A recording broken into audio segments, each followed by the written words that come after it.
station. Good car, fuel race, let's go!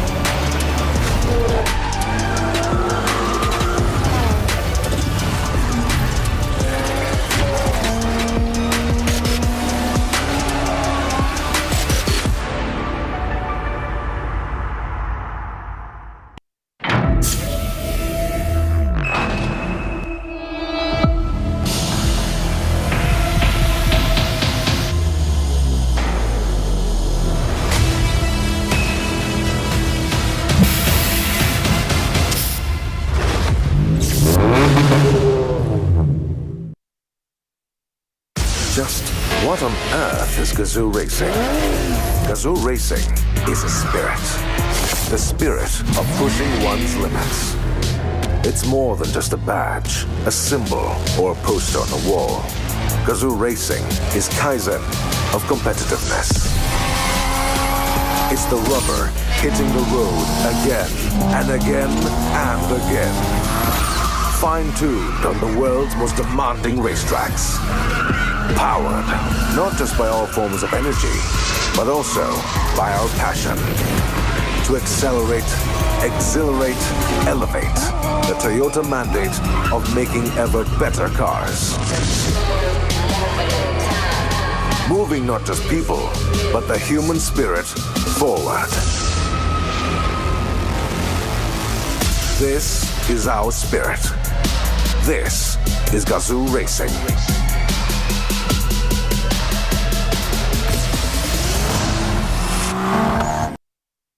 Toyota. Move your world.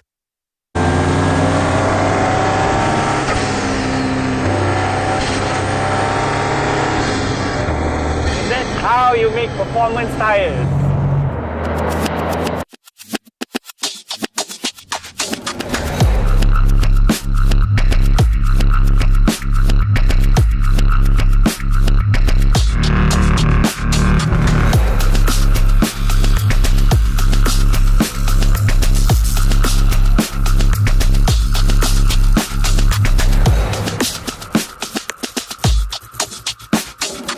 Unveiling the new Proxes Sports 2, an ultra-high performance tire that allows drivers to safely maximize their enjoyment of driving.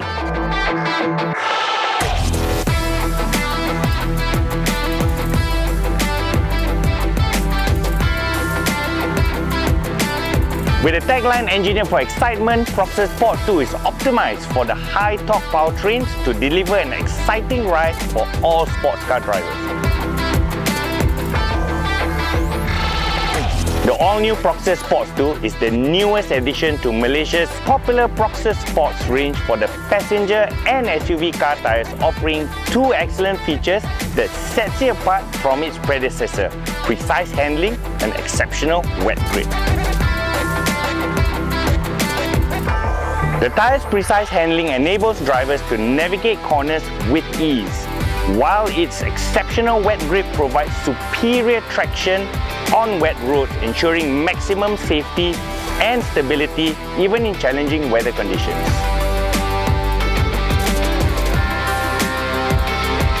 The Proxes Sports 2 is available from C-segment vehicles all the way to F-segment vehicles. It is available in total of 31 sizes ranging from 18 to 20 inches.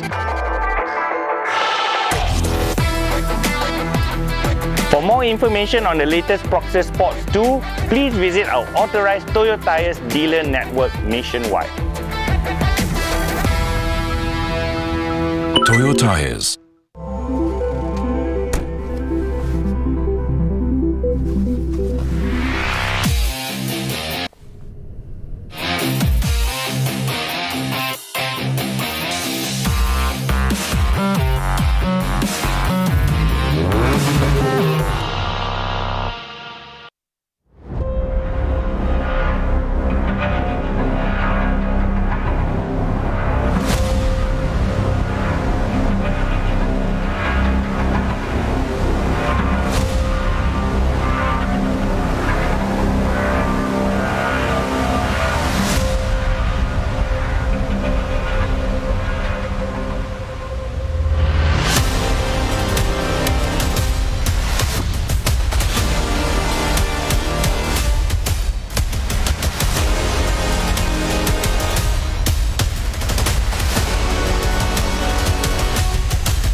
by. 5, 4, 3, 2, 1, go green. The goal is always to win. It's a long race, so let's see what we can do. Over 6 seasons, every year, 45 racers compete for a place on this podium. This is Gazoo Racing. Good race. Oh my god, that was the hardest race I've ever raced in my life, man. Oh, up to the last corner. Oh. This is where champions are built. Nice. Ready to race. Talents uncovered. I mean, tomorrow is a new race. Plenty of opportunities starting from P3, so I'll try to make it work. It's a new day.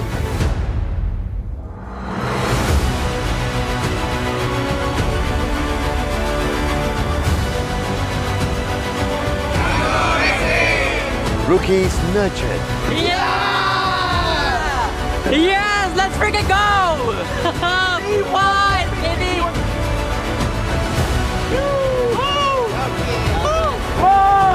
Let's go!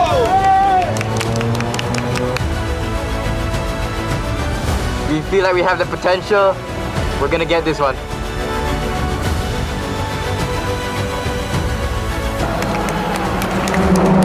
This is Gazoo Racing.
What a ride, ladies and gentlemen. After several years of hosting Toyota Gazoo Racing Vios Challenge, this is my first time in a 4th generation Vios. Woo! It is a rush indeed. And for those of you who are here for our live stream, welcome to Toyota Gazoo Racing fans. This is Nas Rahman, your host for Toyota Gazoo Racing Vios Challenge 2025. This is race day 2, and of course, as per tradition, this is our flag off ceremony. Thank you for being here as well as we wait the arrival of our VIPs, our senior management from UMW Toyota Motor, as well as the dealers, business partners and stakeholders who are together to celebrate round 1 in 2025. So stay tuned, ladies and gentlemen, as we bring you the latest from the track. It is going to be a blustery day this morning. We've got clear skies and sunny skies as well. It's going to be a hot race for round 1, race day 2 for super sporting class,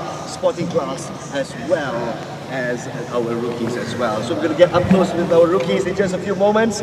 Ladies and gentlemen, we introduce the senior management. Please take your places here at the flag off area. Kalau kau rajin, kau record please. Nanti on post kita put tu.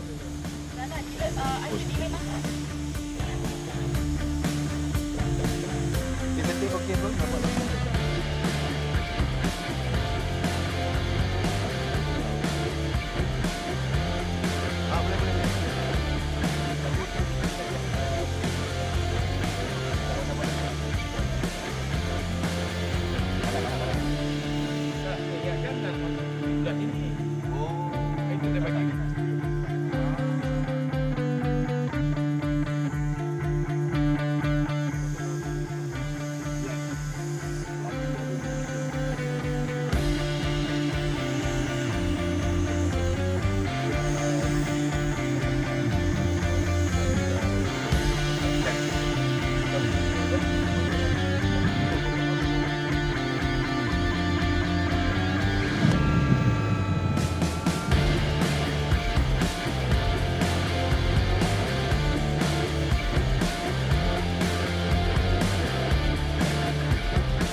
can afford a little bit 10. Afford a little bit 10. You burn nanti, cannot burn nanti.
Right, looks like we've got sunny skies and it's a great day to go racing as we invite the senior management of BMW Toyota Motor to join us here on the grid for the official flag-off ceremony.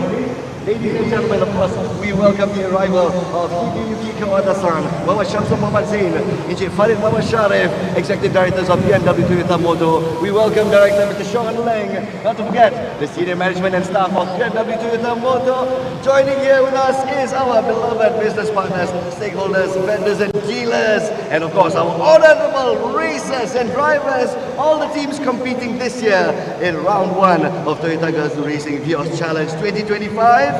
Ladies and gentlemen, we'd like to invite our dear senior management on right outside the stage to meet up with our rookies. Yes, let's welcome Hideyuki Kawada-san, Encik Muhammad Shamsu, Encik Farid Muhammad Sharif, and of course Mr. Sean Leng together to meet up on our VIPs. For the sake of our viewers, let's take a look at what we have over here. That is the lineup of our rookies. Ladies and gentlemen, let's welcome Aidan Khalid, 18 years old, Harkish Jiva, 19 years old, Justin Raude, 21 years old, Ian James, 22 years old, and Genevieve Uwe, 20 years old, our young drivers. And we invite our senior management to, of course, shake hands with our rookies. And let's have a group photo. Silakan diberi kehormatan kita. Once again, Hideyuki Kawada-san. We have Encik Shamsu over here, Encik Farid over here, and also Mr. Sean Leng. Please to accompany Kawada-san.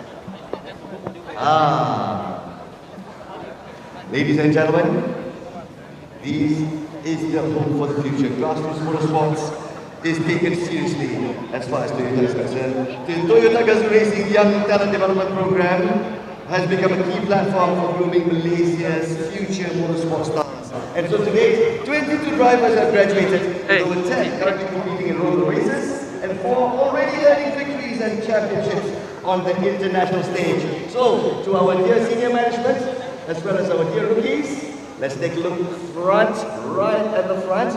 Rakan-rakan media, let's step forward. This is your first photo moment. And Toyota renews its commitment towards grassroots motorsports.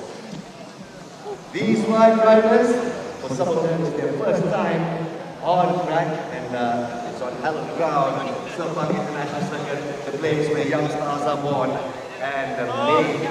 Right here, the sunny skies. Round 2 is about to be flagged off. You just joined us here on our live stream. Our racecasters, Decipher and Victor Cax will be here with us to give a play-by-play, the lowdown on what you can expect for race day 2. Meanwhile, big smile from our rookies as well as our senior management. Let's give them a big round of applause, ladies and gentlemen. Please stay where you are. Next up, let's welcome the drivers from Super Sporting and Sporting Class to shake hands with our senior management and of course our customary photo before the flag-off ceremony. Ladies and gentlemen, let's welcome our Super Sporting and Sporting Class drivers. All right, thank you so much, Nasruddin, for bringing us the start of our festivities here today. Welcome, ladies and gentlemen. My name is Victor Cax. Joining me here is Decipher, aka Hafiz, and we are going to be bringing you guys along for the journey as we are getting ourselves ready for race number 2. How have you been, Hafiz? Well, it's been a very long day, but what is more important is that the next upcoming race, the question is, who will take the podium, and what is even more important, will there be an intervention by the weather itself, which is going to be raining during the race? Hopefully not, but if it does come, it's going to be a very, very dramatic race. Yeah, I mean, I'm seeing like the weather forecast looking very, very spicy here today, but it is bright and sunny and very, very hot indeed as we get ourselves ready for this flag off here.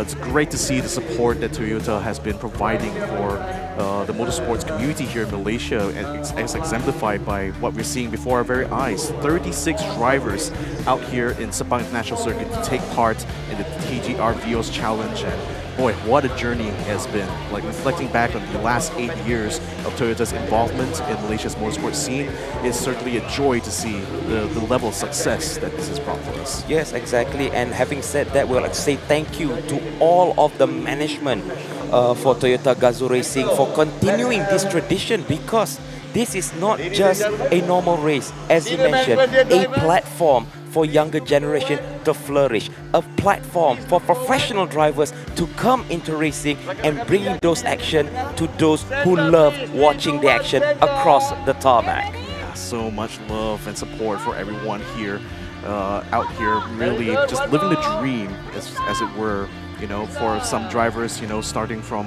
when they were kids up until they've grown up, it is great to see that along with Toyota and their sponsors, Toyo Tires, Modelista, Denso, NK Motis, Pentas Flora, Tech Lab Security, and Kinto, it's great that all of them are able to come together here to bring us the show that we're about to witness this very weekend itself. Yes, indeed. And also talking about the race itself, I would like to see some exciting racing, maybe a little bit bumper to bumper, but we do have some incident yesterday. Of course, a pit maneuver in the super sporting category, if I'm not mistaken. Oh yeah, well that's going to be spicy as well, because today in race number 2 we're going to be having reverse grids. So some of the drivers who actually won, they're going to be starting more or less in the middle of like either the top 6 in the case of super sporting, or in the top 8 when it comes to the sporting class.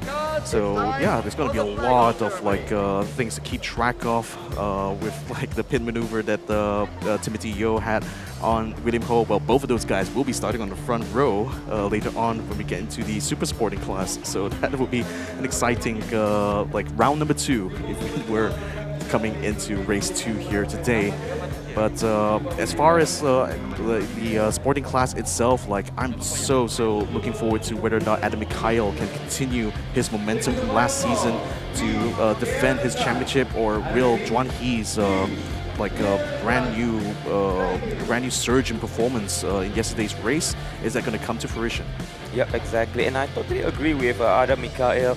As we all know, he was the champion for last edition of rookie category. He wants to prove that he is the man of the house. But if anything happened in the top 2, well, we do have Mr. Consistent, hopefully to show what he's made of. The one and only Mr. Taj Aiman, whom had been very consistent throughout the races yesterday. Yeah, that would be incredible. I mean, what a story for him as well. E-racer, you know, a master of Gran Turismo in Malaysia, and now taking it to the big boys in the Vios Challenge here. And not to forget as well, like our super sporting class, Adi Rahimi Rashid has emerged as one of the favorites right now in race number 2. But with Freddie Ang continuing to rise up in the ranks here, you know, season after season, could this be his year as well? Like, so many of these stories, you know, to talk about to go to the race. But as our VIPs have the flag ready here, we're going to be going to the flag off.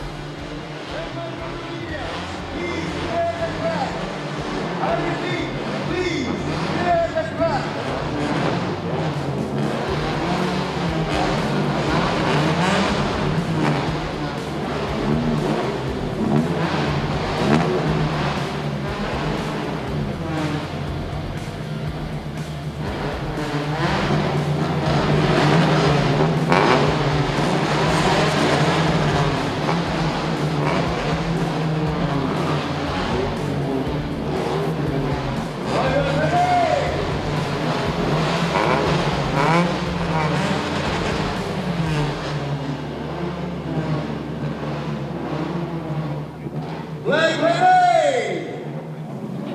This is our official flag off. Will you take it to in 3, 2, 1!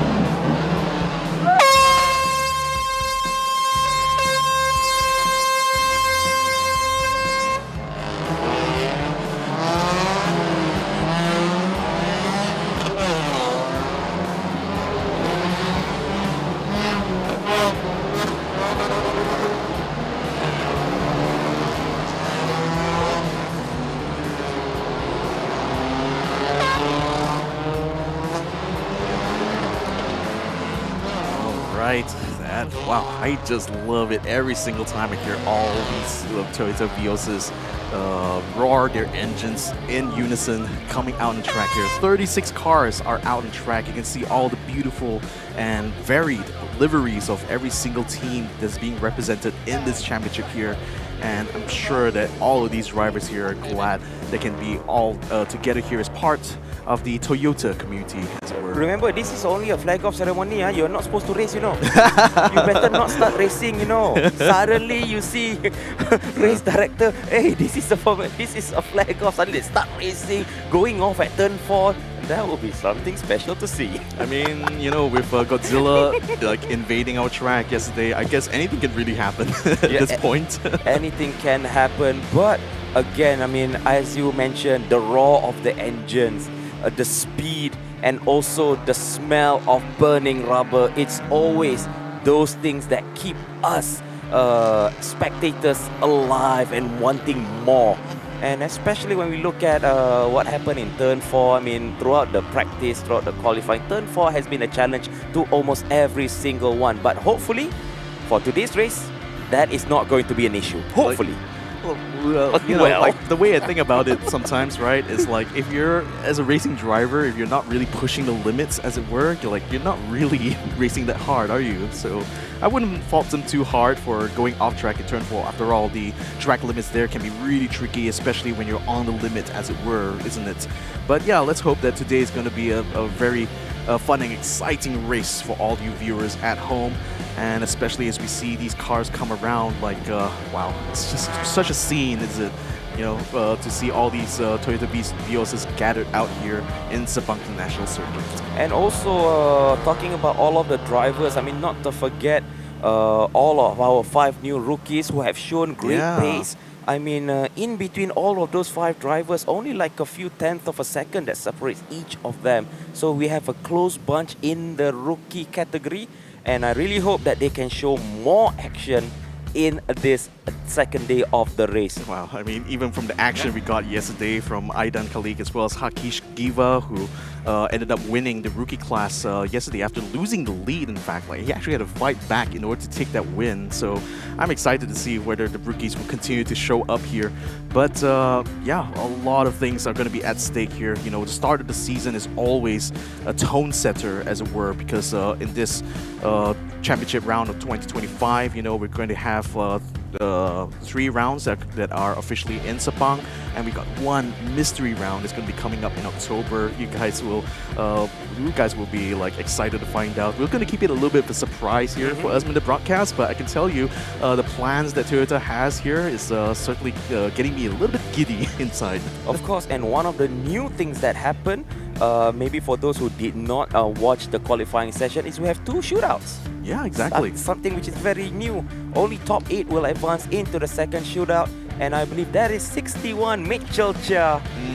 Also in contention, if can get himself all sorted out, even though the first race was not his greatest, but knowing him, he will want to come back in this second day's race. Yeah, the Prima Pearl driver who is like only one representing his team here, as his teammate from last season, Tengku Jan, is not, unfortunately, will not be joining us on track here today. So pretty much he is carrying the flag for his team here. So it's a lot of pressure involved for him. Unfortunately, yesterday didn't quite turn out the way that he expected, but hopefully today he'll be able to make that comeback.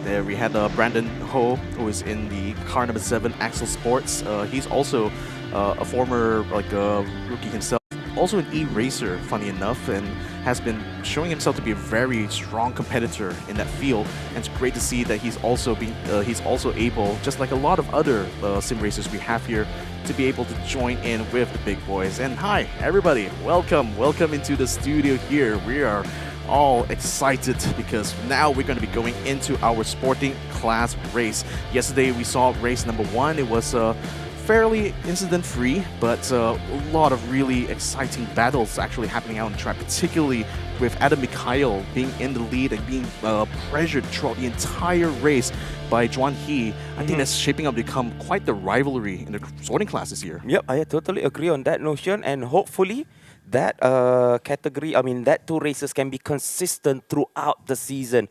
That will be a very interesting to show that they have the mettle to prove that they are worthy for those podium position. But again, in Toyota Gazoo Racing, one way you can be great, and the other day suddenly all things went out of the window. It's the drama, it's the weather that can turn everything on its head.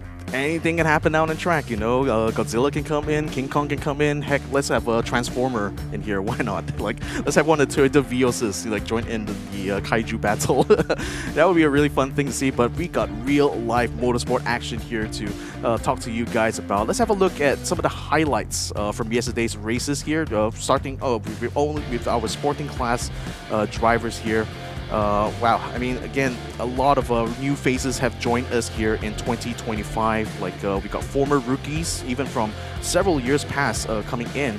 And even the youngest driver that we've ever had in the Vios Challenge, Miss Sophia Zara, the 15-year-old daughter of Shafiq Samsudin, who is also joining us in the sporting class. We also have Adele Liu joining in as a former rookie, along with Aisha.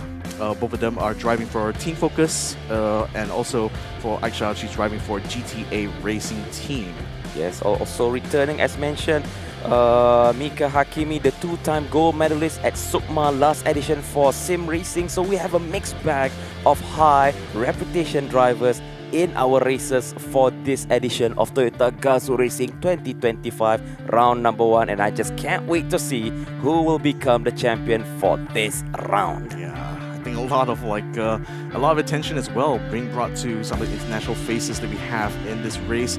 Here are the points that we're going to be racing for in round number 1, starting with 20 points for the winner, 15 points for second place, and 12 points for third place, and it's a 2-point split all the way to 9th. And if you manage to eke it into 10th place, you still are able to get a single solitary point, and that 1 point might still matter here a lot, especially on the long run in our 4-round championship. As you can see, we are racing in Sepang International Circuit, North Circuit configuration. Especially turn 1 is very, very crucial for you to execute your overtake, and also turn 4, as mentioned, is like a black hole where drivers are always sucked in, track limit infringement. But the most crucial turn that they need to take care is turn 6, 7 and 8, where they tend to go off track, and especially when it rains. Last season that I commentate, 9 cars went off that side of the corner. So if it rains today, that place is going to be the point of focus. Like you mentioned, turn 4 being like a magnet for track limits violation. I feel that the last turn is a magnet for like sending cars away. Incidents. Like like it can easily turn to disasters. We saw with yesterday's super sporting class, where we had a lot of we had the pit maneuver that happens, you know. But William Ho, just incredible save that he did there. Looking at the weather that we have out here today, you can see plenty of clouds out. Not really particularly dark, so I'm not sure if there's going to be much moisture to be anticipated coming into the track. Although I do have it on my weather forecast here that there may be thunderstorms over the horizon, but that might be coming a little bit later rather than sooner. Well, if it comes later, then it will be during the spotting and rookie class. It will be very interesting to see how the rookies drive their car on the wet. Remember, we don't have wet tires or intermediate tires, but it's going to be challenging enough. And also, thank you for our sponsors, which is Toyo Tires, providing our racing tires for our tournament, our race. Yeah. Thank you so much.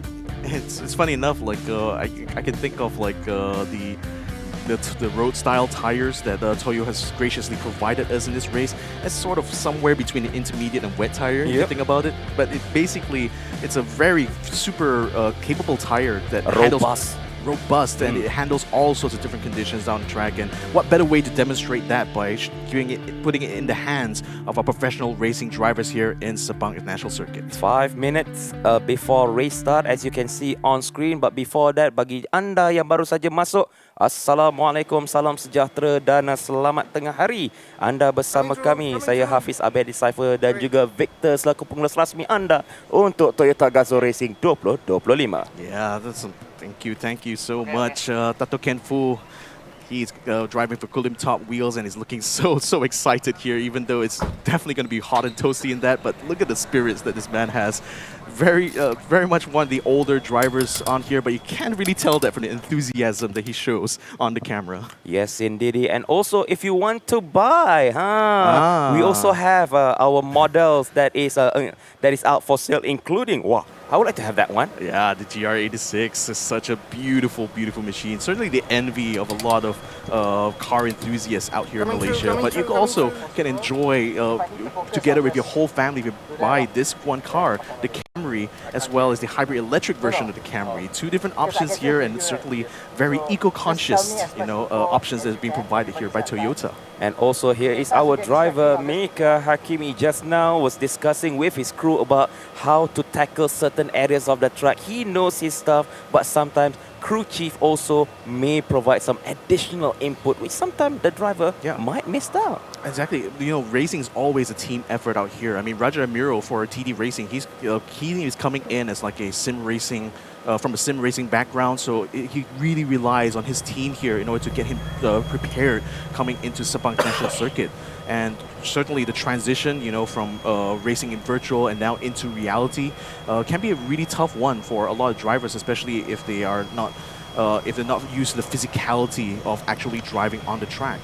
Yes, indeed. As now we are waiting the pit lane to open another 3 minutes. 3 more minutes before pit exit opens. And we are on board with Brandon Ho from Excel Sports. Yeah. And he currently will start his race at position number 4. Can he make it? I believe so, if he can maintain a clean run on track. And hopefully there is no torpedoes being launched. And I would love to see if there is one launch on the track today. Oh my goodness. It's like... I'm asking for it. Just asking. Yeah, asking for it on the broadcast. But I think most of the drivers just hope they'll be able to survive those first couple of turns on the start of this very race here. And wow, I mean, everyone's going to have to clear out on the track here, because I think we're about 3 minutes away now from the start of this race here. So... wow, everyone's just getting themselves in position here. You can see in the front row, you do have Mika Hakimi as well as Dato Ken Fu starting on the front row. Dato Ken Fu, of course, will be starting in that first place. Elson Liu from Bay Racing by ES Young is one of the members of the Liu family, one of 3 members of the Liu family who are racing in the Vios Challenge in 2025. He and his elder sister, Adele Liu, who is racing for, funny enough, a completely different team here. I mean, 2 drivers from 2 separate teams, but they have a brother and sister relationship. I can't imagine that will hold up too much once they meet each other on track, isn't it? And also going next, I believe, is car number 71, Mr. Consistent. It's Taj Ezrin Aiman from Saksama Motorsports. Hopefully he can be consistent enough maybe to make his way up into the podium spot. That will be a good day on track for him. But however, he has 2 other cars behind him. Car number 933, who won 2nd place yesterday, none other than Juan He. He would like to have another shot on the podium, but how about car number 77? Yeah, Adam Mikhail from G-Mart Motorsport is going to be the one that a lot of our attentions here going to be focused on, because he comes in as a rookie champion, now making his step up into the sporting class, and has already impressed all of us here in the commentary booth. and hoping to see even more from him now that he's starting from 8th position on the grid. Certainly one of the faster drivers. So the way I think about it, with this rivalry starting to unfold before our very eyes between Adam Mikhail and Juan He, if Taj Isrin's smooth and consistent driving style that he inherited from Gran Turismo will help him in this race, if he can actually fight it into the top 3 and still stay ahead of both those guys, I think he may stand even a chance of becoming a championship contender from this very start of the season itself. As we are going for our formation lap, not our race lap, not yet. We're still in our formation lap. Patience. As we see the temperature, air temperature is 30 and while 35 is track. So here is the current positioning start for our race number 1. Yeah, Dr. Ken Fu from Pilgrim Top Wheels in the front row alongside Mika Hakimi from S&D Tama Motorsports. Raja Miro from TD Racing will be alongside Brandon Ho in the second row, racing for Axel Sports. Elson Liu from Bay Racing by ES Yang will be starting alongside Tai Aiman for Satsama Motorsports. Juan He from Honghua X Armada KK Racing starts alongside Adam Mikhail from GMR Motorsport at round 2 for the battle that unfolded in race number 1. Monai will be racing for Rook Team Nexter PMC 52. Nick THZ races for Sakudo Racing. Daniel Inosuke Oe from Singapore joins us in Bay Racing by ES Yang. Yasid Imran, a former rookie, is also joining us, driving for the FIA Boulevard Racing team. Sophia Zara drives for Super Evergreen Motorsports, starting alongside Ashen, who drives for Kashash Vina Motorsports Racing. Chu Yong Chun for Haiwa Racing team will be alongside Eng Ait Shah, and Shan Muganathan, the father of Ashen. He will be racing also for Kashash Vina Motorsport Racing and will have to fight against Joshua Yi in that back row. And W from Team Focus, as well as Dennis Eng from HLT Crest Max Motorsports, rounds up our 20 drivers that will be taking part in race number 2 for the sporting class. A good drone shot. As you can see, all is nice and dandy. Dry, that is what we want. No wets, no nothing. And that will mean that there will be a lot of rubber will be laid on track. The track evolution will be great for racing, and looking from the view where mostly there will be action, where if it wets, it will throw cars out of the track. So is there one car starting from the pit lane? Exactly. Car number 5, Chu Yong Chun, is going to be starting from the pit lane instead on the grid. So perhaps he had to make some last-minute changes and unfortunately has to incur a pit start as a penalty. So that's going to be a bit disappointing here, unfortunately, for Haiwa Racing Team. But given that he did manage to make it up to 15th place, maybe he just might be able to fight his way for potentially that single point. M. Ravin, our race director, is now on his station here, watching all the drivers getting themselves lined up on the track. The green flag is being waved off just about now, so it looks like everyone is getting ready in the positions. We are about to start race number 2 for the sporting class. 4 lampu merah telah pun dipadamkan. Itu bererti bermulanya perlombaan untuk hari kedua Toyota Gazoo Racing 2025 untuk kategori sporting class, di mana masihnya tiada lagi cubaan untuk memotong kali ini. Jentera nombor 7 Brandon Ho nampaknya berada hampir. Mampukah untuk melakukan potongan terhadap jentera Ahmad Mika Hakimi? Dan kita lihat bagaimana ada pelanggaran nampaknya. Ada bahagian bumper tercabut sebelum memasuknya selekor pertama. Memasuki selekor kedua, nampaknya Even Steven mendahului ketika ini ialah jentera nombor 10. Yeah, Dato Kenfu has done well to stay in the lead, and Mika Hakimi is able to get himself ahead of Brandon Ho by the time to get out of turn 3. Still a 2-wide situation going on in the background here. Car number 36, Sophia Zara, is now trying to fight her way alongside Yazid Razak here for position. In the meantime, Dato Kenfu leads the train of cars going into turn 4. Nice single file line here for the top 5. As you can see, car number 32, Elson Liu, is attempting to negotiate his way around Rajamil Shaukat, who still remains in the head of him at the first lap. Dan ketika ini kita lihat masih lagi tiada perubahan untuk kedudukan Taj Aiman. Tetapi sebelum itu Taj Aiman nampaknya adakah beliau kehilangan satu tempat ataupun beliau jaya memotong Monai nampaknya mungkin naik daripada 9 ke 10 ketika ini. Dan kita melewati selekor terakhir sebelum memasuki main straight, kekal dengan kedudukan 1 Datuk Kenfu. Bagaimana tempat kedua Mika Hakimi, tempat ketiga Brandon Ho, tempat keempat ialah Raja Amir Shaukat kekal, tetapi DRS nampak nampaknya straight line, tetapi di belakang adakah ada jentera yang agak wide ketika keluar? Tidak, semuanya nampak begitu baik, tetapi gerakan ketika ini Mika Hakimi cuba memotong dari luar. Mampukah ia berjaya? Tetapi mampukah melakukan switcheroo? Tetapi Datuk Ken Fu menutup ruang pintu dengan baik, turun di apex terlekor kedua. Mika Hakimi side by side battle, but can he make it stick? No, no sorry Bob. It's Datuk Ken Fu who says stay out of my lane. This is my road boy. Yeah, that is his racing line. He stays on it, even though Mika Hakimi was able to snatch away the apex. Now he's having to fight against Brandon Ho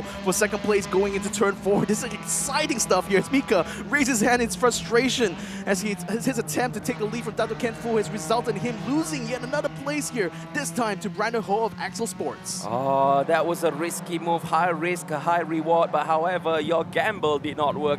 You lose one position, Mika Hakimi. Brandon Ho currently taking that second spot on the podium, but we still have 19 laps to go. Still a long time to go. Yeah, but still, you know, these opening laps are the important part of the race here, you know, to gain some positions. But Mika Hakimi has lost one position here to Brandon Ho, so he's going to have quite the hill to climb here. The thing that he can't certainly rely on is the fact that Brandon Ho is fighting hard against Datuk Ken Fu right now. He's literally up against the bumper coming into turn number 1. Could Brandon Ho be the one to do what Mika couldn't? Yep, as going from the side, Brandon Ho tried to pull that speed going into the corner. Is it a little too wide? Is it going to be something paid off? Closing the door, but still hugging the inside line. But what's important is going into turn number 2. And there you go, Brandon Ho. He goes in for the cut. That is a lawnmower in action. And he just takes the first spot. And what about Datuk Ken Fu? Does he needs to defend? No, he's still chasing. He's still pedaling. He wants that spot back. He's still in range, though. He's still in range to try to fight in turn number 4. And Brandon has to move defensively in order to cover him off, but he cannot once Datuk Ken Fu gets alongside, which he does, into the inside of turn number 4. Now Brandon has no way to close that door into him. He will have to follow along with him into turns 5 and 6. This could be a crucial one here as Mika Hakimi watches on in the onboard section here. Now going to the turn, it's very tricky because the cars will be sliding a little bit. You have to keep maximum control here and be precise in your certain inputs in order to be able to stay in line with all the other cars. Mika Hakimi is now pushing hard against Datuk Ken Fu. Brandon Ho starting to pull a little bit ahead as we get into the final turn, and Ken Fu has his focus right now trying to keep his track position. Yes, indeed. As we are going into the main straight, we are looking at the differential in time. I believe that is more lesser than 6/10 of a second. We are waiting for the time to update. It's 2/10 of a second between Brandon Ho and also Datuk Ken Fu. Datuk Ken Fu with Mika Hakimi is 3/10 of a second, and Mika Hakimi to Raja Amirul Shaukat is 3/10 of a second. Everybody is spreading out, and there is a torpedo! Yeah, big touch there. Big torpedo launch, and we have a panic on turn number 1. Thank you so much. Finally, a torpedo has been launched. But in the meantime, Brandon Ho is leading. No, it's Datuk Ken Fu who took the advantage when everybody was scattered left, right, and center. What a massive piece of chaos there going into the turn. Well, you asked for it, now you got it here, Hafiz, as well. Datuk Ken Fu, though, was surprisingly able to avoid all of that chaos there to emerge in the lead yet again. And just behind him, we got Varanshit as well as Juan He fighting amongst each other now for second spot. And you can also see Touch Ayman in a tree-wide situation. He's got Elson on the inside. Let's have a look at a replay of that. Wow, I cannot believe that actually happened here. Brandon Ho seemed to have it in the lead here coming into it, but Rajamil Shaukat actually dove on the inside, kind of misses braking and went completely wide. And Mika Hakimi got caught out in that, so did a few other cars behind. And when all these runs shuffled around, Brandon Ho fell like a rock, as did Mika Hakimi, and even Touch Ayman got in front of the two of them. Because of that torpedo launch, guess who sunk? It's Mika Hakimi from the top 4. Now he's in 19. Yeah, and Brandon Ho as well. This time he's going to be side by side with Touch Ayman. You can see Elson Liu trying to get around the inside of Juan. He actually will be ahead of him by the time to get into turn 1. In the meantime, Datuk Ken Fu looking very confident in front there, staying ahead of Monai, our Thai driver in this championship here. Instant in turn 2 noted here by Race Control. Oh man, I cannot imagine how exactly going to try to sort through all that chaos, but nevertheless, Dato Kenfu continues to stay ahead as Monai is trying very hard to keep the car on the track. Car number 93, Juan He, has actually lost a place there to Elson Liu, who now moves up to the podium. And this time around, Brandon Ho is going to try to cut around the outside, perhaps setting up for a move going into turn 4. Oh, because of one shot, one sink, not just Mika Hakimi, but Ada Mikael drops to 17. That is going to be a bad day in the office side-by-side battle. Thank you very much for making this second day race absolute cinema. But let's see who is leading the way. That's Kenfu. Second place, that is also Monite and also Elson Liu, but however we have two drivers in the pit, which is Abdul Yazid and also Mika Hakimi, maybe because of body damage and they need some repairs. Yeah, so unfortunate to see the both of them come out of it. And yeah, you're right, like Mika Hakimi lost heavily there from that incident in turn 2. But right now, everyone is still on track, is still fighting position. Brandon Ho still visibly has some bodyworks dragging on the track there. I hope he has not sustained too much damage here, but it seems to be affecting his pace because now Touch is Ayman is all over him and gaining on his position. I believe that there is damage. Yeah, it's going wide. Yeah, damage at that skirting part, if I'm not mistaken, and that's going to cause maybe a few side-by-side battle. Hold on. Hello, Taj Ayman, what are you trying to do? Mr. Consistent, not like George Russell. He is literally hugging the line, trying to elbow out with Brandon Ho, who is losing a few thousands of a second because of body part damage. Oh, I love this racing. Only in Toyota Gazoo Racing. This is exactly what we came here for. The Vios Challenge delivers yet again. Brandon Ho trying to cut around the outside. He doesn't want to give up that position to Touch Ayman despite having so much damage. Look at that, still ahead of Touch Ayman going into turn 5, still fighting side by side, wheel-to-wheel action here as they drift along into turn 6. But Touch Ayman is gaining on him. He's side by side. Look at this. This is some initial D stuff here. Touch Ayman gets ahead of Brandon Ho under the drift and now cuts ahead of him into the final corner. Absolutely stunning, absolutely beautiful racing at its finest. Mr. Consistent, I'm calling you Mr. Consistent, Taj Ayman. You have shown your mettle. You are only, if I'm not mistaken, 3 seconds to be on the podium. Yeah, I mean, right now the top three are still fighting. Look at that. Elson Liu is going wide, whereas Mona is going to try to hug behind Dato Kenfu, hoping to try to gain on him. Whoa, look at that dive on the inside there by Elson Liu. He might be able to cut Dato Kenfu or maybe able to close the door to Mona if he can just find the apex first. But no, the Thai driver will beat him to the chase, but it will still carry this momentum forward. Can he still keep on the track though? A little bit of dust up there from Elson Liu as his rear tire entered the grass, but he still stays ahead of Monai. That is absolutely good recovery because logically when you touch that grass, you will lose speed, you will lose balance, you will lose control. But hello, Elson Liu showing his mettle and he able to control that car inch perfect. Let's see that dive bomb. Let's see how the bomb dive into the first turn. Literally season opening. Ayrton Senna once said, if you don't go for a gap, you are no longer a racer. That is the epitome of Ayrton Senna's philosophy by Elson Liu. Yeah, but in simple terms, if gap, car. And that's exactly what Elson Liu did, and now he's going to be fighting Dato Kenfu for the lead. Wow, I mean, the fact that Dato Kenfu, in spite of all this chaos, is still in the lead here, that's got to be a testament to how strong he is right now in terms of his pace. As Alex Young watches on intently here, this is looking like an exciting battle for the lead as Elson Liu is gaining and gaining and gaining on Dato Kenfu. Tries to go for the move one more time, but no, Mona is also falling behind. Can he get alongside? Yes, he will. Into turn 1, he needs to be able to get the turn 2 apex here. He wants to be able to close the door on Dato Kenfu, but he's losing a bit of ground as he goes wide into turn. He does take the apex, but Dato Kenfu is just a little bit ahead and stays up in the lead so far.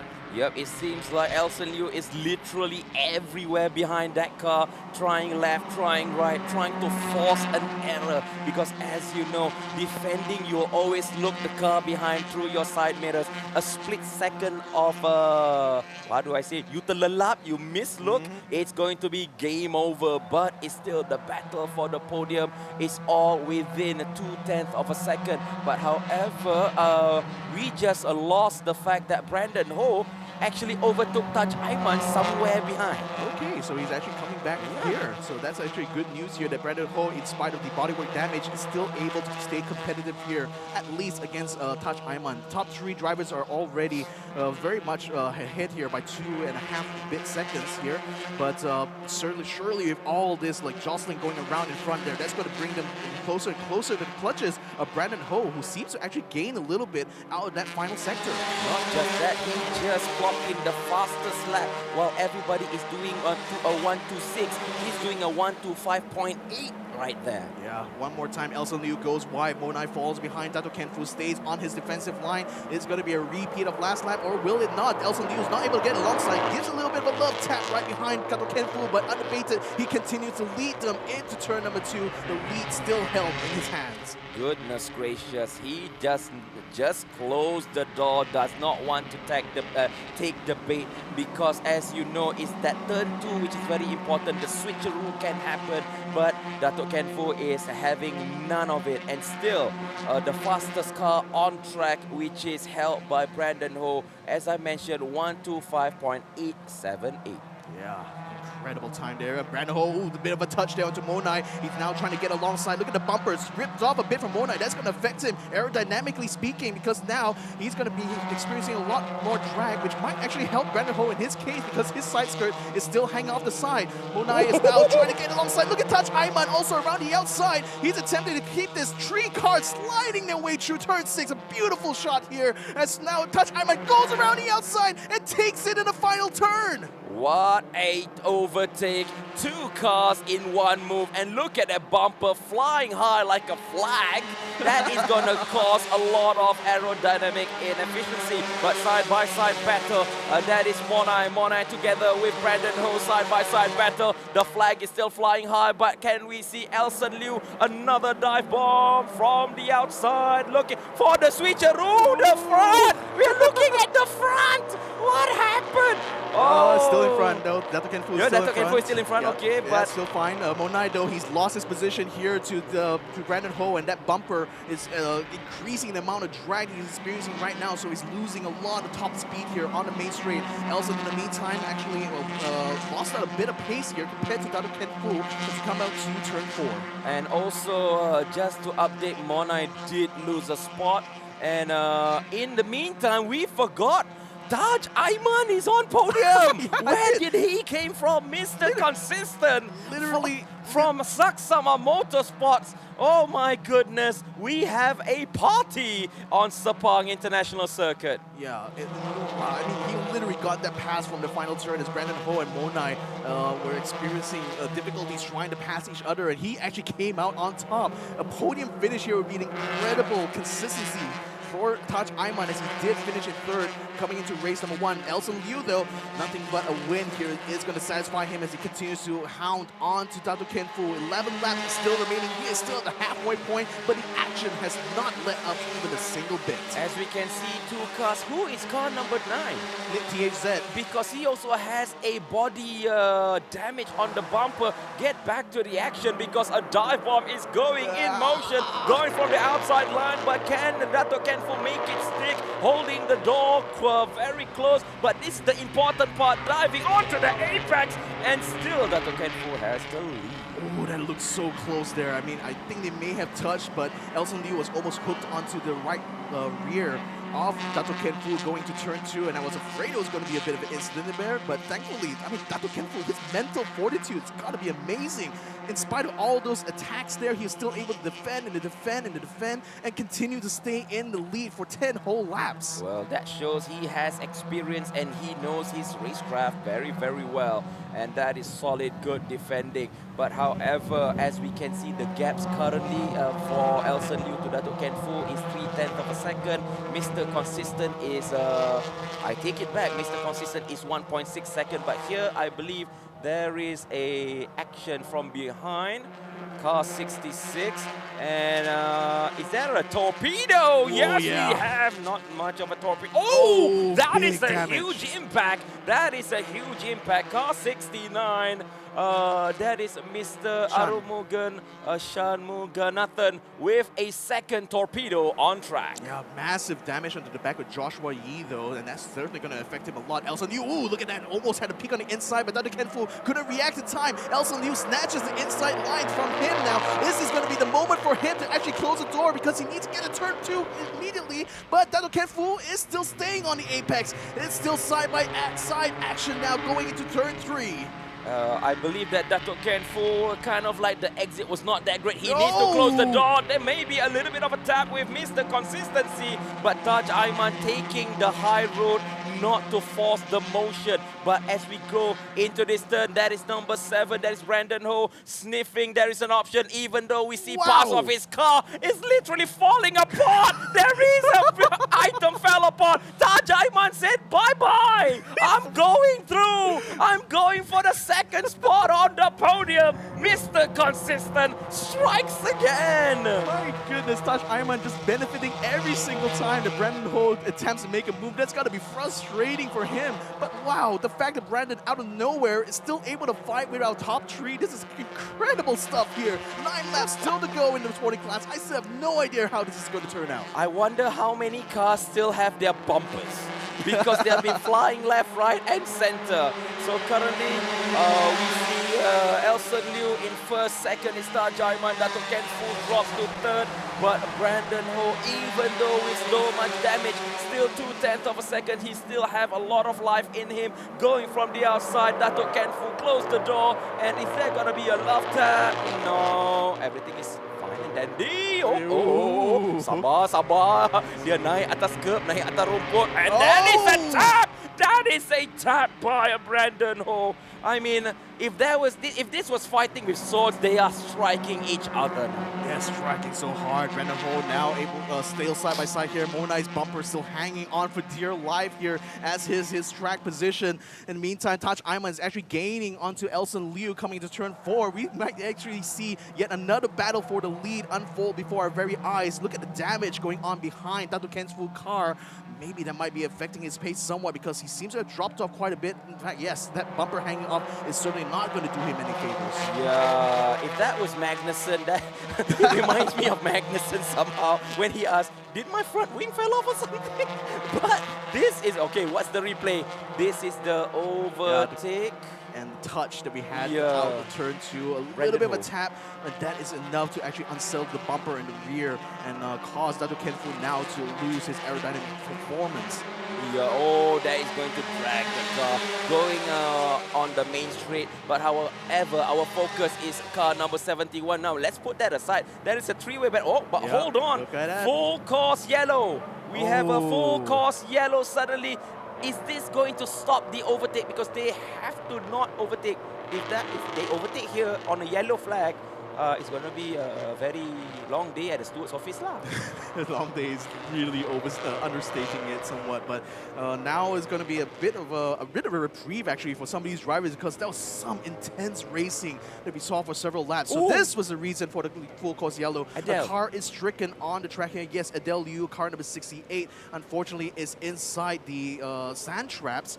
Coming out of turn 1, I believe. Yeah, I think that is turn 1 here. So I wonder what has happened here to Adele. Don't worry, we will show you the action once the replay is ready, but that is not a good day in the office. But this is the good thing. I mean, during practice, simulation of full course yellow was made, and that is a good initiative by race control to show how it is properly should be made for our yellow flag. Okay, this is what happened. Adele Liu was behind Joshua Yi, so she's trying, I guess, to dive onto the inside. Ooh, might be a little bit too fast going into there. Shades of what Tengku Jan had last season as well, as she takes her sand trap. Luckily, it seems to slow her down enough that she didn't touch the tire barrier, but unfortunately, the car is stricken. She cannot get it out of there.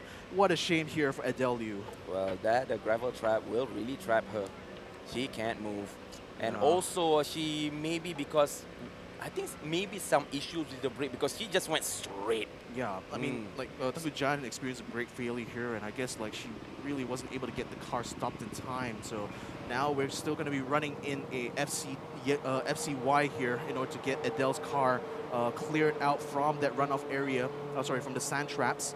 At the moment, the drivers all will have to adhere to a speed limit. No overtaking is permitted throughout the entirety of this full course yellow. So yeah, a little bit of a break right now, a little bit of time here to just take stock about what has just happened here.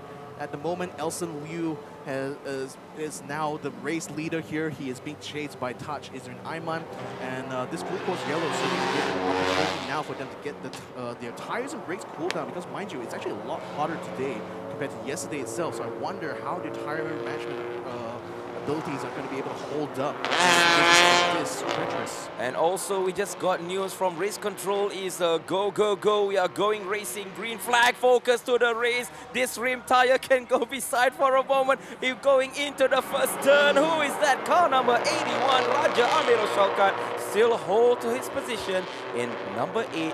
And also, Wan Jian He is currently in 9th position. Yeah, that was Sophia Zara that he just passed us now in car number 36. So at the very least, Raja Amir Shaukat is getting himself a couple more extra points as a result if he can keep this in the next 6 laps. But you can see just the distance between like the front runners compared to the mid pack right now, who are just coming on your screens here.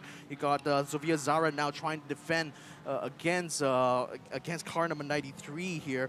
Juan He is attempting to come in. You can see the damage on all these cars. None of these cars are going to be coming out here with intact bodywork, I feel, given the level of action that we've seen all day. Thank you. Because yesterday was clean. Remember what Alex Yong said? Everything went clean, but because Abang Nas suddenly said, you jinxed it, don't ask for it, and now it happens on the track. Shout out to Alex Yong. But this is solid driving, but not just from the front pack, but I believe for every single car on the track. Juan He currently in 7. I believe that he is currently not in a good position for the point tally because Mr. Consistent. But before that, I'm spotting a flag for Brandon Ho. Yeah, Brandon Ho right now being warned by race control for well, perhaps some of the incidents. Oh, we got a car stricken on track here. Raja Amir Shaukat has stopped on the side of the track in third tree. What has happened to the TD racing car? Oh no, we already finished a yellow flag, and now another full course yellow flag might be on the way. Yep, full course yellow is confirmed here from race control, so we will neutralize the race once more. Brandon Ho, in the meantime, was able to get past Dato Ken Fu before this came out. So no doubt he's going to be happy that he managed to get that before before the yellow flags got shown. So having said that, who is it? Brandon Ho and also Dato' Ken Fu, both of them have damaged cars. Yep. So they are going to be losing that aerodynamic efficiency, but on screen right now, out of nowhere, Elson Liu is leading the way. Cool, calm as a cucumber with 5 laps to go. Followed behind with 1.5 seconds is Mr. Consistent himself. Honestly, I'm going to call Taj Ayman Mr. Consistent now. With the power invested in me, by me, okay, I decree Taj Ayman as Mr. Consistent. Yeah, I would love to see when Taj Ayman actually gets promoted into Super Sporting class, and then like he actually had to fight against the Super Sporting class's Mr. Consistent, which is Mitchell Chia. Yeah. And not to forget the tire whisperer, Mr. Freddie Ong. That will be a different storyline. But here on board with car number 77, Adam Mikael, the winner for the yesterday's race. I'm sure that his positioning, because of that major torpedo that happened in turn 2, turn 1, really going to mess up his point tally. Yeah, at the moment, at least on my screens here, it seems like Adam Mikhail, he's not having the best of times. I mean, being in 15th place still means that effectively he's still out of the points, whereas Juan He in 8th place will be able to gain a little bit on him. So this is not really the best kind of news for him, unfortunately. But could it be Taj Ayman is actually in the lead because he got 3rd and 3rd? Exactly. So Taj Ayman might, like I said, might actually emerge as a dark horse here in this competition. As right now the marshals are attending to Rajamil Shaukat's car. All the other drivers right now are still contemplating what to do with the remaining 4, maybe even 3 or 2 laps that will come around here. It's going to be quite the shootout here, I think. I mean, especially given that some of these guys are still very close. You got on your screens here Imran Yazid together with with a few more cars behind him in that whole train, they're going to be really gunning it as soon as the green flags are shown. And even for Elson Liu right now, just bumping, just kind of like getting into the back of Adam Mikhail. I wonder, is it because he's wanting to lap him, but I'm not sure whether he can do that. Can he do it? I don't think so. I don't think he could. Unless suddenly you got instruction lah. Maybe, but he's still just trying to stay alongside.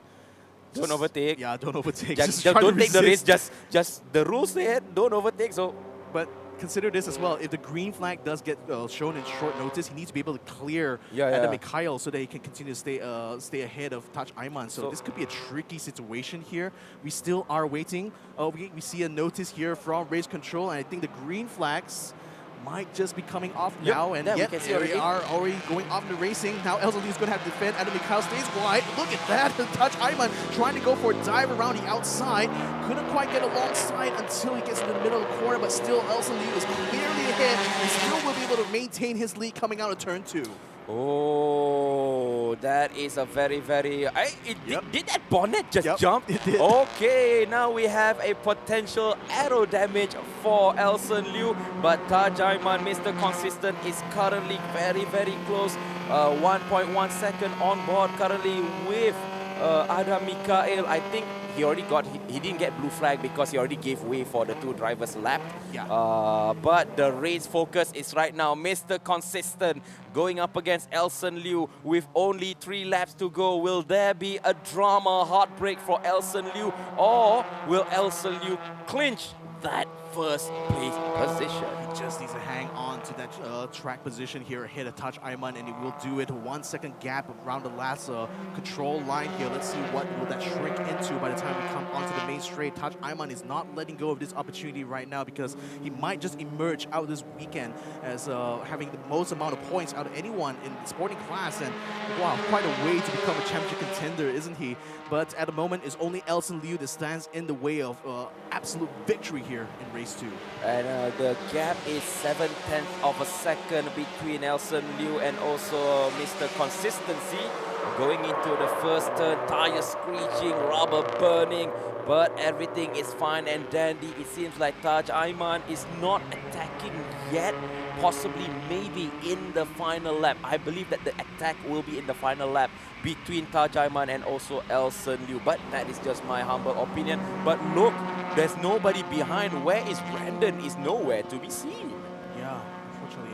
12 seconds behind. 12 seconds behind. He's so far behind both Taj Ayman and Elson Liu. And as long as Elson Liu can keep this lead, he's going to earn a lot more points here than Taj Ayman. So that's what is at stake here. Taj Ayman certainly wants to become a championship contender, wants to be able to emerge out of this weekend as one of the top drivers in the sporting class. But really, Elson Liu is fighting to defend the honor of the Liu family right now, given that his sister, unfortunately, has to retire from this race.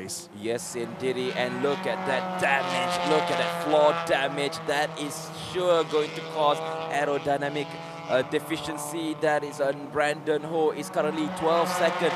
And between him and also Datuk Ken Fu is 8 seconds. So I think he's safe in that podium position, I would say, because he has a bubble of almost 10 seconds front and back.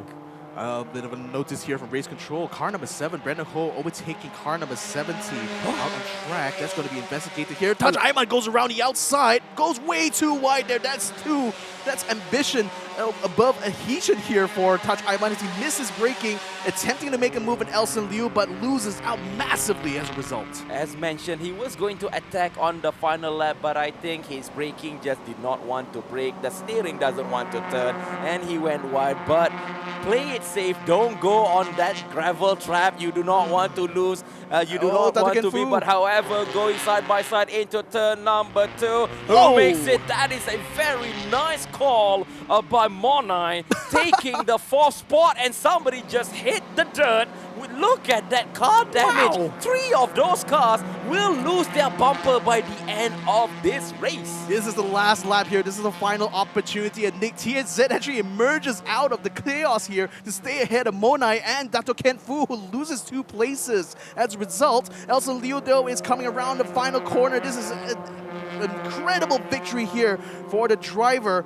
As he comes around here celebrating with his finger up in the air. The checker flag is raised here for Elson Liu as he takes the win in race number 2. And also Mr. Consistency, who was hoping for third place, bumped up to second. But Brandon Ho currently coming in third place. But massive crash! Dato Kenfu, what happened at turn 7, 8, and 9? Is he going to cross the line with a bunch of tires? Yes, he is! No, he is going to take it. He doesn't have any tire left. He needs to paddle his way. He needs to go slow and steady. Somebody went wide off turn 8. Nick is trying to get back to position, but Dato Kenfu will beat him to the line to claim his position there. What an upset, unfortunately, but still Dato Kenfu comes out in 5th place. Incredible finish here of his. Incredible finish with almost everybody in the top 5 have damage to their cars, but still managed to finish in one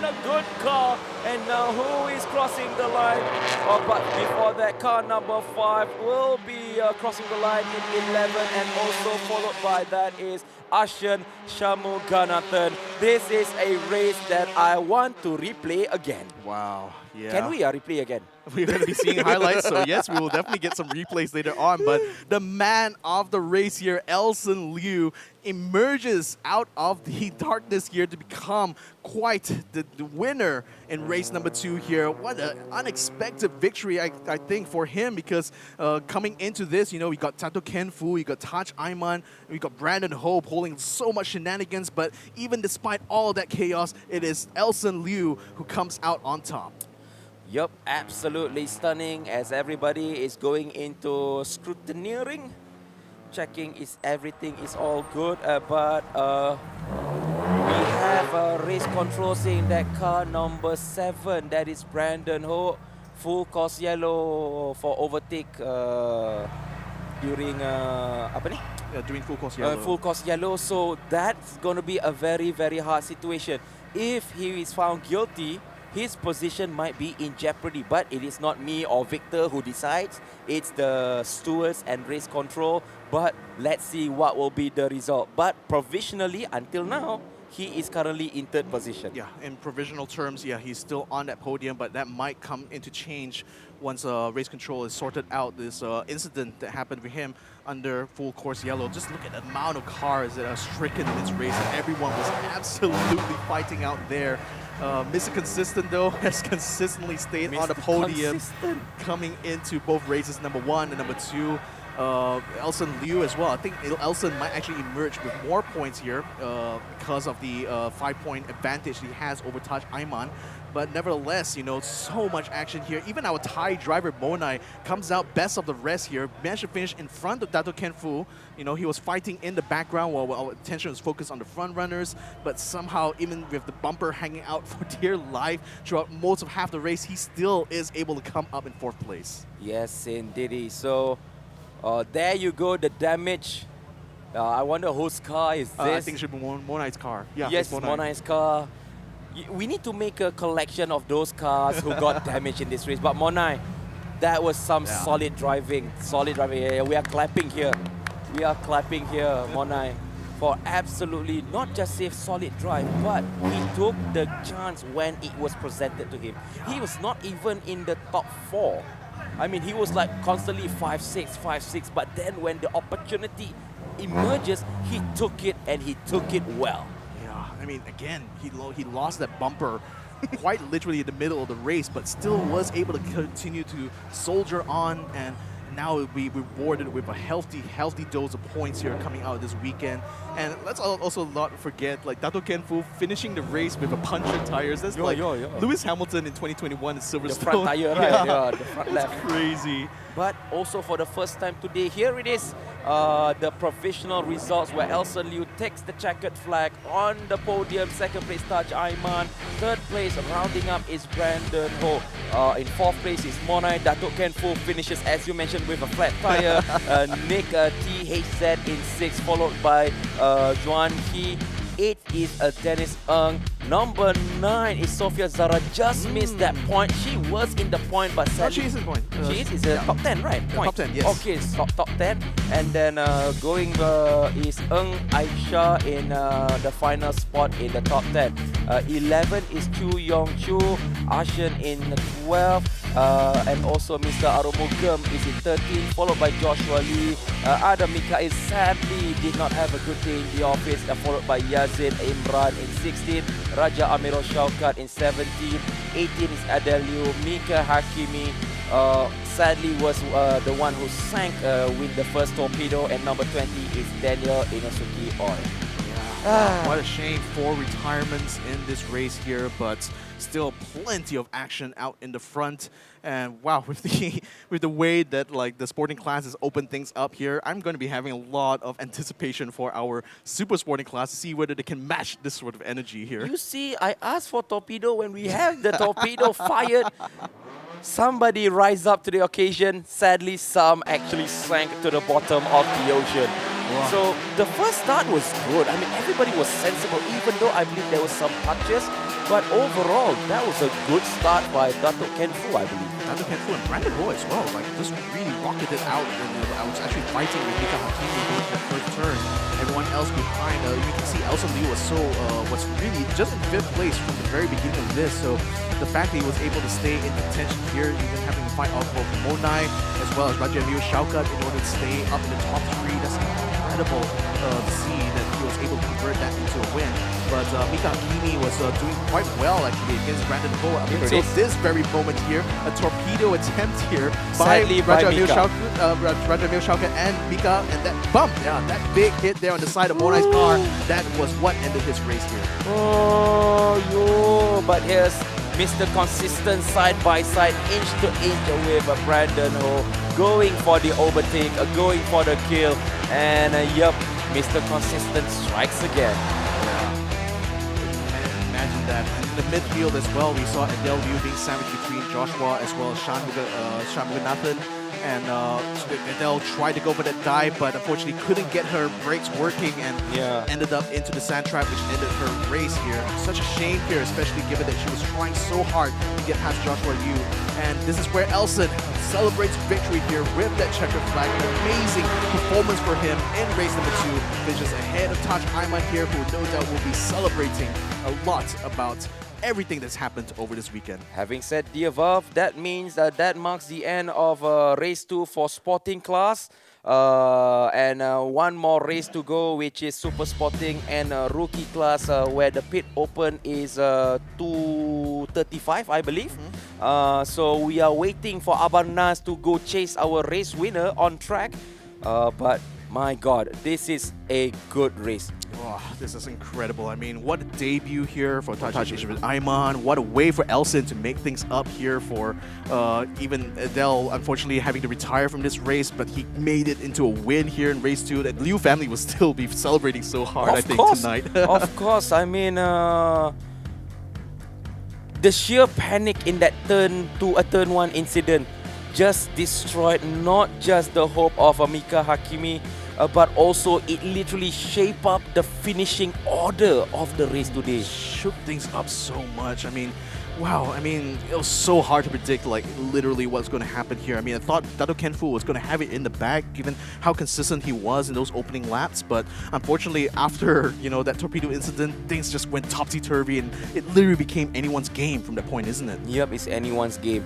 You see, in the first race, I was hoping for drama. We only have one pit maneuver.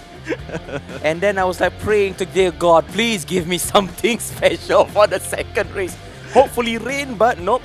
It sent one torpedo into the water, and we have sadly four cars did not make it. Yeah. Well, see, this is what Toyota Gazoo Racing is all about. Some people say, some say, like Jeremy Clarkson, how I use it, some say that the race is boring. I take it back.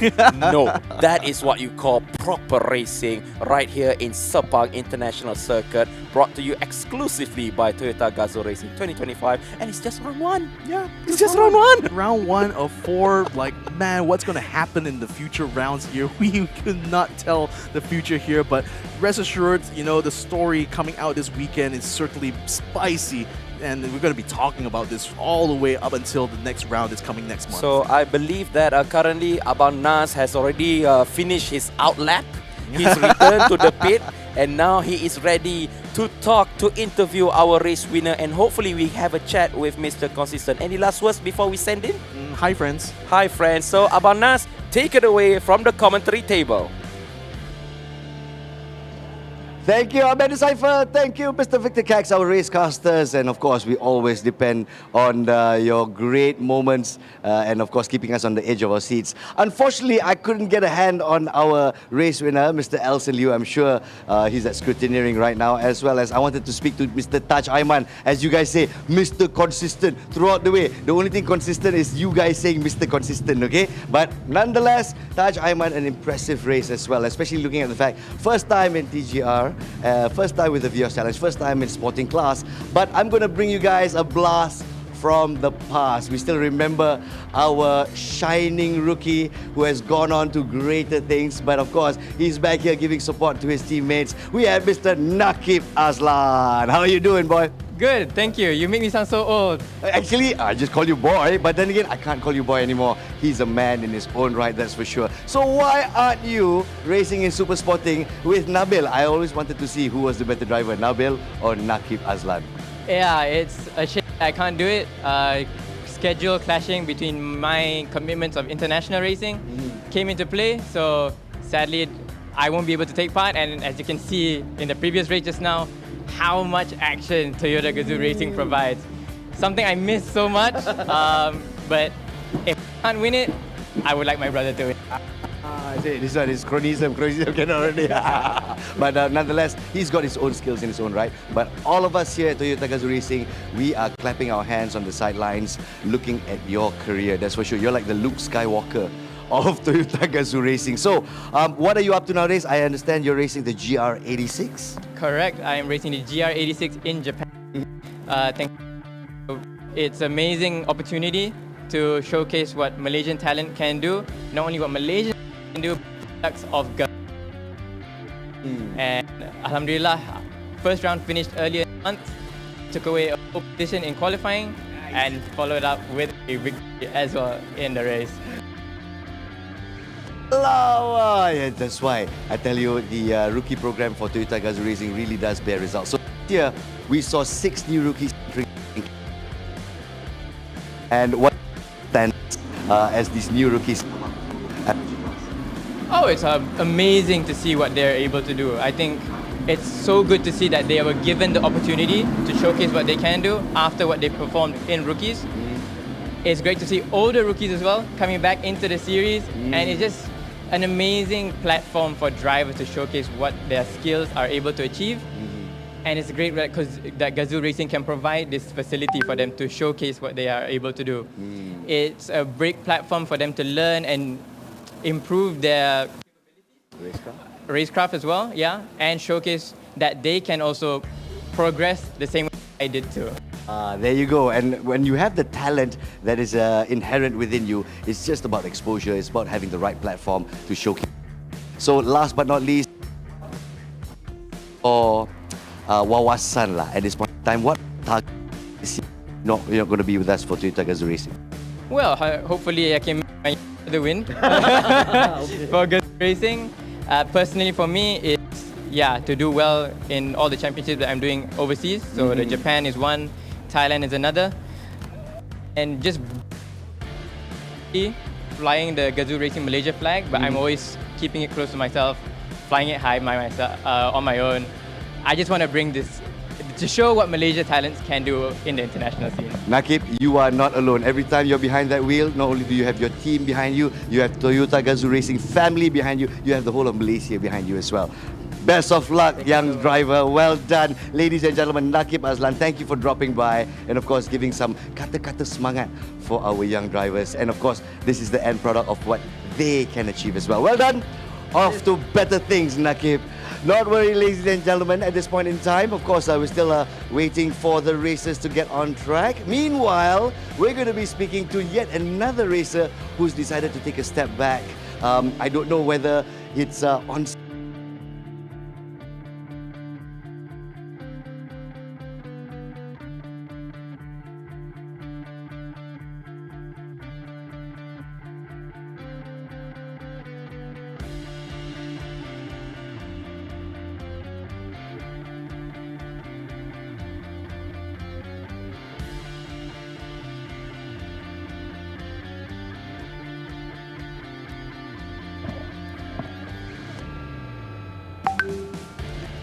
Wow, I'm still so hyped after what we saw here from race number 2. I mean, incredible stuff, right? Like, I'm just building up that kind of anticipation of what we'll see in Super Sporting class later on. But given what we saw from the Sporting class, you know, this is what Gazoo racing is all about, right? Intense, non-stop action, and even in these cars, especially with these cars being like completely spec, it just makes it such a good field here for all these drivers to, you know, cut each other, you know, to actually stay within range of each other. And boy, like all the drama, all the action that unfolds because of it, it's just incredible to behold. One torpedo changes the whole race. That is what we want. I mean, that is what I want actually. Because if you've been following me commentary in racing since back then, I always love a few shots of torpedo because literally, if it didn't work, it's on you. But because if it hits someone, literally it flipped the whole grid upside down. Exactly. I mean, that's why we emphasize on the broadcast, you know, anything can happen here, you know. And imagine if this race was raining. I don't think we will have that. Everybody will be driving slow, steady, chill, relax. Yeah, just chill back, watch Godzilla fight King Kong, you know, at turn 1. So incredible. That's the thing, because throughout all of the years, I mean, I'm sure you have your years in commentary in racing. I also have my years in commentary in racing. It's not just the side-by-side battle. It's the grit and determination. Even though you got bumped, I'm gonna fight it out. I don't care. Yeah, I just love being able to tell the stories of all these individual drivers, you know, knowing their backgrounds, knowing the relationships that goes on behind the scenes, knowing like the family, the families that all take part, you know, together in this competition here. You know, you got the Aslan brothers, you know, in competition. You got the Liu family being involved here, Shan as well as Ashen, both father and son racing in this competition. And wow, I mean, again, you know, that's why we emphasize that this Toyota Gazoo Racing is one big happy family here, you know. And every day we get to now and again we get to have a reunion right here in Sepang International Circuit. Exactly. And coming up next is not just the sporting, it's the super sporting, the big guys in the industry, and also not to forget our rookies. Yeah. In any case, we do have Nas back on the line here, so he will be able to bring us a little bit more insight going on in the pit lane. So it's going to be off to you, Nasruddin. Thank you, Victor. Thank you, Decipher. Yes, indeed, we'll give a little bit more insight. And as I said earlier, family. We're talking about family, Toyota Gazoo Racing family. This man is family, that's sure. GR Ambassador himself, Tengku Jan, we are missing you on the track as well for Prima Pearl TD Racing. And here's the thing, I think Tengku Jan, who has been relaying his experience with all the other racers, is it time to actually step back? Cannot be. No. I think you know the support and the interest in the series is actually really big. Cars are limited. Then Taj Aiman came into the picture, so I thought it was definitely a good opportunity for him to show his talent on track. You know, after doing so much on the simulators and being able to translate that into performance driving on track. So. Exactly. So we were just commenting as Taj Aiman took second position. Whoa, Saksama really scored with this driver, man. What really attracted you, despite the fact that Taj Aiman is quite late on in age? Usually you take rookies at a much younger age. What was it that changed your mind? Well, I think, to give him the opportunity is one. To be able to be a multiple champion in the Velocity series, right? Including Asia. I think somebody had to give him the opportunity. So, the option came and we took it. Excellent choice as well. And looking at the fact that 6 of the rookies have graduated to sporting class and quite a few have graduated to super sporting class as well. So you see the progression of the drivers you've watched since they were young. What are your thoughts on that? I think it's great. I mean, you see a whole new group of talent pool, almost taking over the whole Gazoo series right now, which is good. So when we first started out, before the actual rookie program, you always see the same faces over and over again for both super sporting and sporting category. And now, every season, you have new talent taking over the positions, which is great. And they're showing real performance on track, Yeah. So yeah, I'm really happy for it. Speaking about great performances on track, one of the standout drivers, especially from sporting class, is 15-year-old Sofia Zara. Now this girl, of course, when you see a rookie suddenly entering an amateur class, of course you wish her all the best and try to finish the race. But at this point in time, she just posted a top 8 finish, something that all of us did not expect. What do you think of these young talents suddenly jumping into amateur class and performing as well? Yeah, that's good. Results can come and go, but I think it's more important to actually gain the experience. So she needs to actually get the mileage in, so that she can then further expand her driving potential. And consistency as well, yeah? All right, so it's wonderful that Toyota Gazoo Racing is providing the platform, not just for your own rookies, but for other Malaysian talents as well who have that potential to be a rising star. So last but not least, what would you like to say to our drivers as well as those who are watching right now? Toyota Gazoo Racing Vios Challenge 2025. It's been quite a long journey. Yes, I think a lot of followers, a lot of fans have been following the series. We are into the 8th season now. You can see the progression that the series has made from new talents, of course now new cars, and the racing has forever been exciting. So watch out, it's going to be a great race coming up in about half an hour, which is the super sporting category. Absolutely.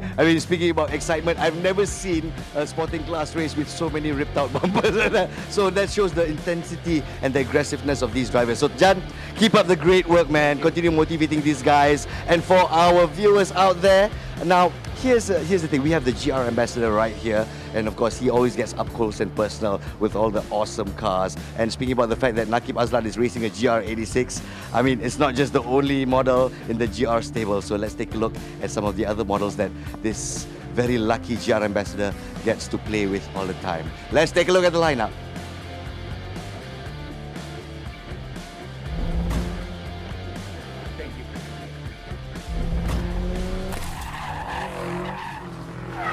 Hi everyone, I'm Tengku Janle and we are here at the Toyota Gazoo Racing Festival Vios Challenge 2025.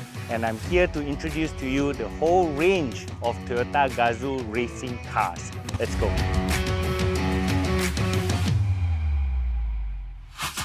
So right behind me, we have the GR Yaris. It was launched actually earlier this year at the Season 7 finale of the TGR series. This is WRC-inspired vehicle with a lot of designs that's taken out of the WRC theme, and what we have here is actually a road legal WRC car. The interior, I think, is the one that catches me the most, especially the WRC-inspired dashboard with all the information that's coming out from the digital screen, all that you want as a driver.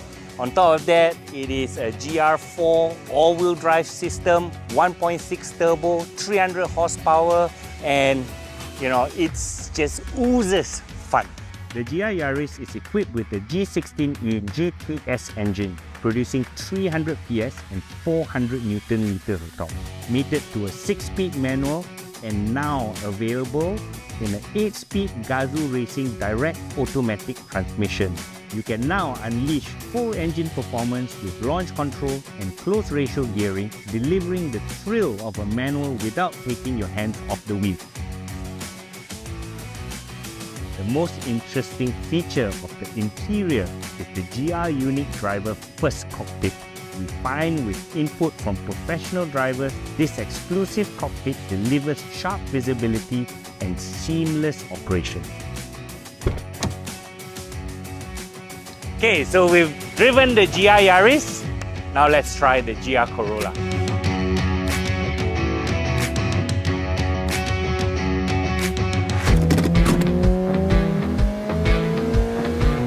Now right behind me we have the GR Corolla with the same fire-breathing 1.6 litre 300 PS 400 Newton meter of torque. The GR Corolla is track ready. Forged carbon roof, improved cooling, and now with selectable all-wheel drive system for hard driving. What I like most about the GR Corolla as a family man is now the GR Corolla is a 5-door hatch. It has usable rear seats and practical boot space. The GR Corolla is a true hot hatch that you can live with. The GR Corolla has leather and ultra suede seats with red trim, offering the perfect blend of comfort and style. The new digital multi-information display provides you with all the information that you need, from torque distribution, turbo boost pressure, gear shift indicators, and more. Okay, sini je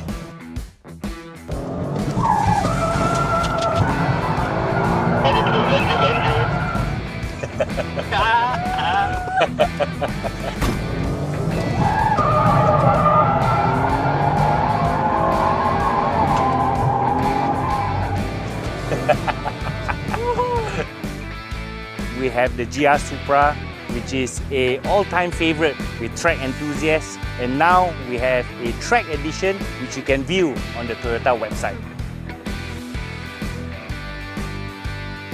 And now, this is one of my favorites, which is the GR86. I personally have one myself. I love everything about it, being a sports car, front engine, rear wheel drive, raw driving experience, and 100% pure fun.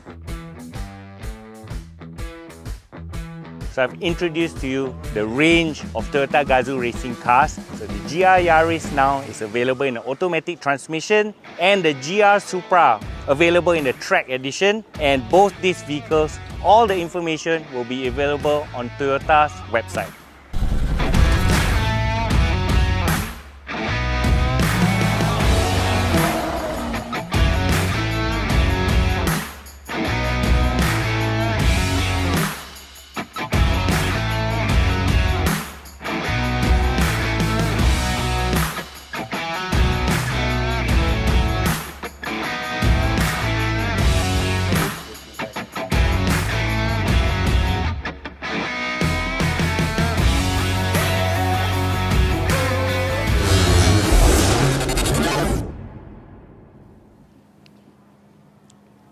There you are, ladies and gentlemen, dear viewers, the lineup of GR vehicles for you to enjoy and peruse. Of course, check out the especially interesting is the track version of the GR Supra. My goodness gracious me. Tengku Janlei, GR Ambassador, you truly have an enviable job. Right now, ladies and gentlemen, we're concentrating back on the Toyota Gazoo Racing Vios Challenge. Now, when we focus on the rookies, especially the rookies, now, of course, it's a steep learning curve for them.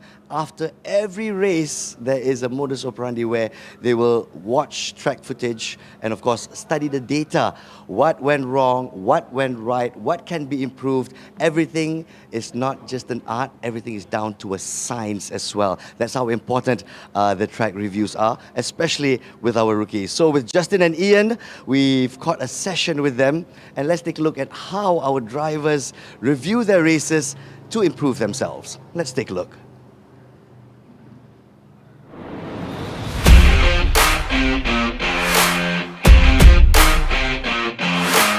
Overall, pretty good quali. I'm comparing off Justin because although he qualified second, he was a bit quicker and got his lap deleted. Looking at 1 and 2 first, braking wise we're at the same point, so don't move where you're braking. What we can improve though is how we're bleeding off the brake. You can see Justin's just able to carry a bit more speed on the way in. the minimums here? The minimums is the one thing where he's struggling at. Could be a noisy sensor. The other thing is though, further on the corner he's able to get on the power quicker. And that's why the exits are so good. I think you've actually been pretty good through T2 consistently since yesterday, which is a good sign. Braking wise for T4, I think you're a lot better. Very efficient, good retardation. Overall, Sector 1 you guys are pretty even. Up until 4 it's probably a 10th. You're about 5 tenths off this lap, coming all at T6. He lifts a bit earlier than you. Because of the line, he's slightly tighter as well. So he's cutting off that minimum distance. You're able to hold that plateau of mid-corner speed really well.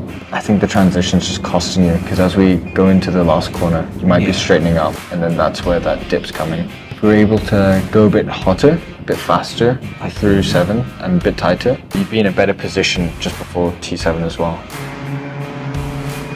I think we do need to take a look at our onboards, take a look at our hands, at our feet, at our shifting, and how we can improve just being in the car and working with it to the maximum. So let's take a look at some onboards. You should be trying to come into it a bit earlier, into the apex. Instead of earlier, because now it's just understeer and scrubbing through the corner. It's nice, good rotation. Good on the power. I think that was good. You could use maybe a foot or two, yeah. Braking a bit late. That wasn't too bad actually. This lap was good. A couple things to work on only. Just mostly track usage for on the last corner. Can't afford to pull back exits around here.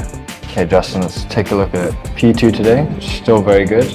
But I think we know that's the issue there, isn't it? Yeah, for sure. I like that you're getting to the apex, but we've got to be a bit nitpicky about where we're going wrong here. This is great positioning. You know, we're straight, we know 2's there, we want to go left into it.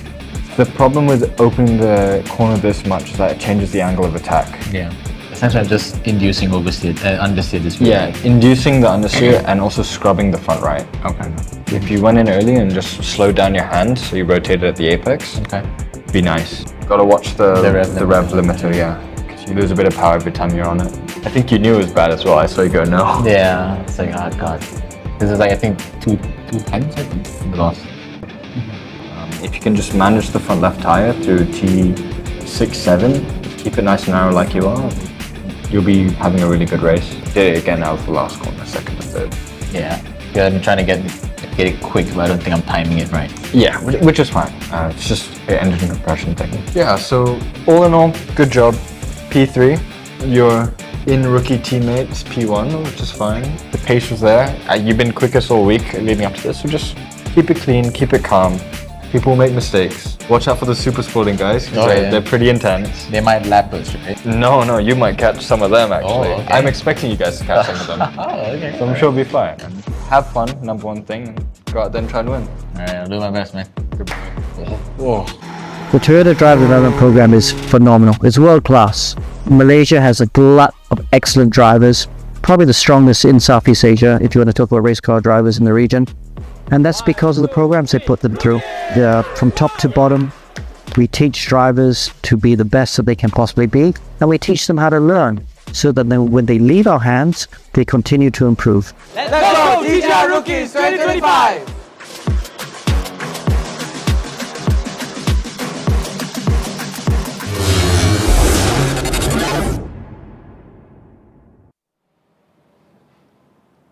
Wow, watching that footage made me realize just how technical racing actually is, and to see these young drivers going through the motions. Thank you very much, Mr. Alistair Young, of course sharing his knowledge with the data that you see and the footage as well, integrating them together to ensure that our drivers, our rookies will have more exposure and a little bit more knowledge to handle themselves on track safely and with better pace. At this point in time, the weather is starting to get a little bit cloudy. So yesterday for race day 1, when the clouds started to come, everybody started to panic and change to wet tires. So this time around, maybe the strategy will be a little bit different as we approach Super Sporting Class Race 2 along with our rookies. And so with our racecasters, Ahmed Cypher and Victor Cax, expect an awesome race. If the Sporting Class is an indicator, Super Sporting is going to be a bang. With Adi Rahimi winning race 1. How will he do in race 2? Let's find out. It's over to our racecasters. Hey boys, what do you think? Apa kami fikir, Abang Nas? hari ini punya perlombaan untuk kategori Super Sporting dan juga Rookie sudah pastinya lebih menarik, lebih dramatik daripada semalam. Terima kasih sekali lagi Abang Nas, anda bersama kami. Saya Hafiz Abedi Cypher dan juga rakan baik saya Victor selaku pengulas anda untuk Toyota Gazoo Racing 2025 round pertama.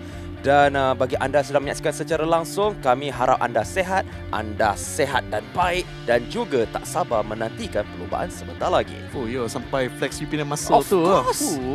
Abang hilang 11 kilo dalam 3 bulan. Wow, impressive betul ni. So yeah, we're coming now into our super sporting class, race number 2 here. Yesterday did see quite a few thrills and spills as well, and the thing is that the two drivers who were involved in probably one of the most dramatic moments in the super sporting class, today they're going to be starting on the front row. That's right, Timothy Yeo from RH Kalulong Motorsports and William Ho from Toyotsu Racing will be in the front row thanks to the reverse grid that's applied here for race number 2. Of course, only the top 6 will be having the reverse grid applied for the super sporting class, so that means that Adi Rahimi Rashid, who won yesterday's race number 1, will be starting in 6th place, and we have to fight alongside Freddie Ang if he wants to be able to get back on the podium. As for our rookies over here, also the same thing. They're going to have a reverse grid applied to them as well. Genevieve Oy, our female rookie for this year, will be one starting in the front row for the rookies class alongside Ian James. Raul Dev, who's so far consistently been in the 3rd place, even finishing in 3rd place when he came to race number 1. Let's see if he's going to be able to do a lot more coming into race 2. Here's Timothy Yeo in your screens right now, RH Kalulong Motorsports driver, and certainly we'll be looking forward to at least making it a much better showing around here. But with William Ho right alongside him, are we going to see a round 2 of their little shenanigans that we saw from yesterday? Maneuver. But they still maintain the car on the track. Exactly. That was a surprising moment for me. I was hoping that they went off track, but nope. No, William Ho still stayed within track limits, even though he got pit maneuvered there. But let's not also forget the father, the patriarch of the Liu family, Mr. Eddie Liu, will be starting just behind those two front runners here, and he'll be certainly one to watch out for. Here is William Ho, a very senior member here of the Toyota family, and certainly been a mainstay of the Toyota Gazoo Racing competition here. Really glad to see that he's still up there, still fighting it out together with all the other drivers out on track. So jadi lagi 5 minit, another 5 minutes before we start racing. So ladies and gentlemen, if you're watching live, wherever you are, we hope you are in the best of shape and also getting ready, because I'm so excited. And I pray to God that if there is a torpedo launch, let's see who got hit and who sank. Sadly, for the race number 2 just now, for the sporting category, we had a few drivers sank, and four cars that did not make it? Yeah, 4 cars that did not make it. And here, Mr. Eddie Liu from Team Laser Motor Racing will be starting in number 3. Hopefully that he can make another victory, because he's in a prime position. 2nd row is a very good position for you to get that podium. However, nothing is certain until you cross the line. But beside him, team from, I believe, as Wilcop. But before that, on screen, there is car 63, which is Adi Rahimi, also from Laser, if I'm not correct. Yeah, Laser. Exactly right. So they can start towing each other if the strategy warranted. But knowing Eddie, like he's also going to be aiming for that win anyway, and what a way it's going to go here for Laser Motor Racing if they pull that off. Nabil Aslan, as you mentioned, from Wheel Corp, he's the 2nd brother out of the Aslan brothers here. His elder brother Nakib is supporting him from the sidelines, and just like yesterday, look at him, he's just completely locked in. Anytime these drivers get in that hot seat, as it were, you know, it's where they really try to bring their focus. You know, all the kind of like rituals, all the kind of like pantang larangs, all the kind of things all come together for these drivers, and they just want to get themselves set up right. They want to get themselves into that mindset and get ready for that racing action. From Telaga Mas Toyota is none other than the tire whisperer, Mr. Freddie Ng, whom showed us how consistent he can be, how smooth he can be on those tires. But currently he is starting in 3rd row in 5th. But again, if he can maintain that consistency in managing his tires, he will have a lot of life to use that tire in the later stages. Exactly. As we have a look on the rookie class drivers, they will be starting several grid positions behind the super sporting class. One to basically to avoid them having to fight alongside the super sporting class, but also to allow them the space really to actually hone their racecraft. You know, over the course of this entire season here is the best opportunity for these rookie drivers to gain experience. Yeah. I just saw Nakib just now. Yep. The crew chief. The crew chief for Nabil Aslan has now left the track here, as is directed by race control. Everyone, all the drivers now will be left to their own devices. This is where like all the doa akan keluar di sini, you know. Yeah. Now is a good time to pray. Yeah, certainly. Not for the rain. Not for the rain. Not for the. I do not know why, because it rains. It is interesting, but sometimes some drivers will be a little bit on the defensive side because they do not want to overshoot their braking, under braking, and end up going to the wall or something. But then again, you know, it's that real test of like skill, right? Like your ability in the wet. You know, it really becomes a great equalizer for a lot of like racing, because it neutralizes sort of advantages that some cars might have, right? And especially in the wet, you know, sometimes it's literally the driver with the highest amount of bravery that will be able to gain a lot of positions as a result. So, and for drivers especially, like nothing's more exciting as a racing car driver than having a car that slides around every time you try to maneuver. So, you know, yeah, you do be careful, especially in real on the roads when you're driving in the wet.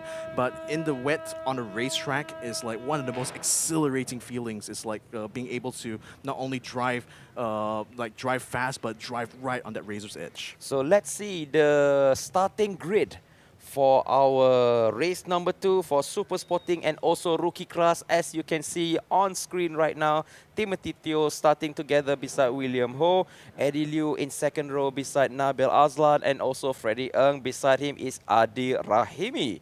In 7th, we have a Kenneth Koh together with Mitchell Chia, Boy Wong. Beside him is Bradley in 10th position. In 11th is Shafiq Shamsuddin and also Genevieve Oi. In 13th, that is Ian James, Justin Rahul, Aidan Khalik, and also Hakish in the final slot. So anything can happen. I wish you all the best. From the bottom of my heart, I wish all the best for this race.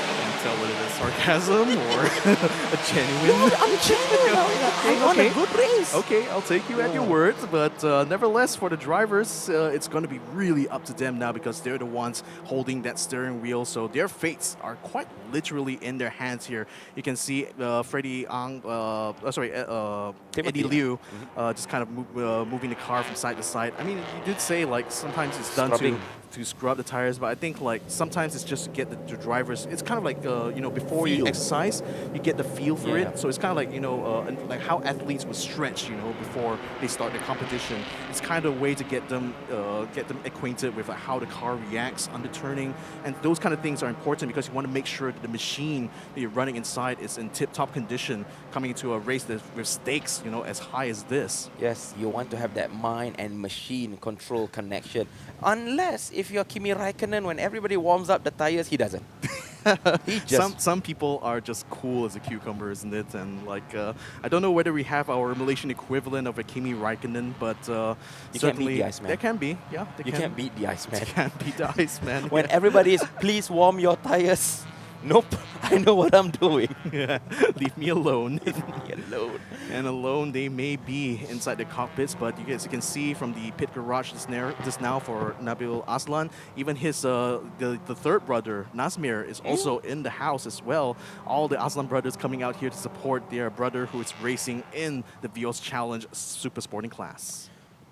As we can see again, the communication must be clear, must be precise.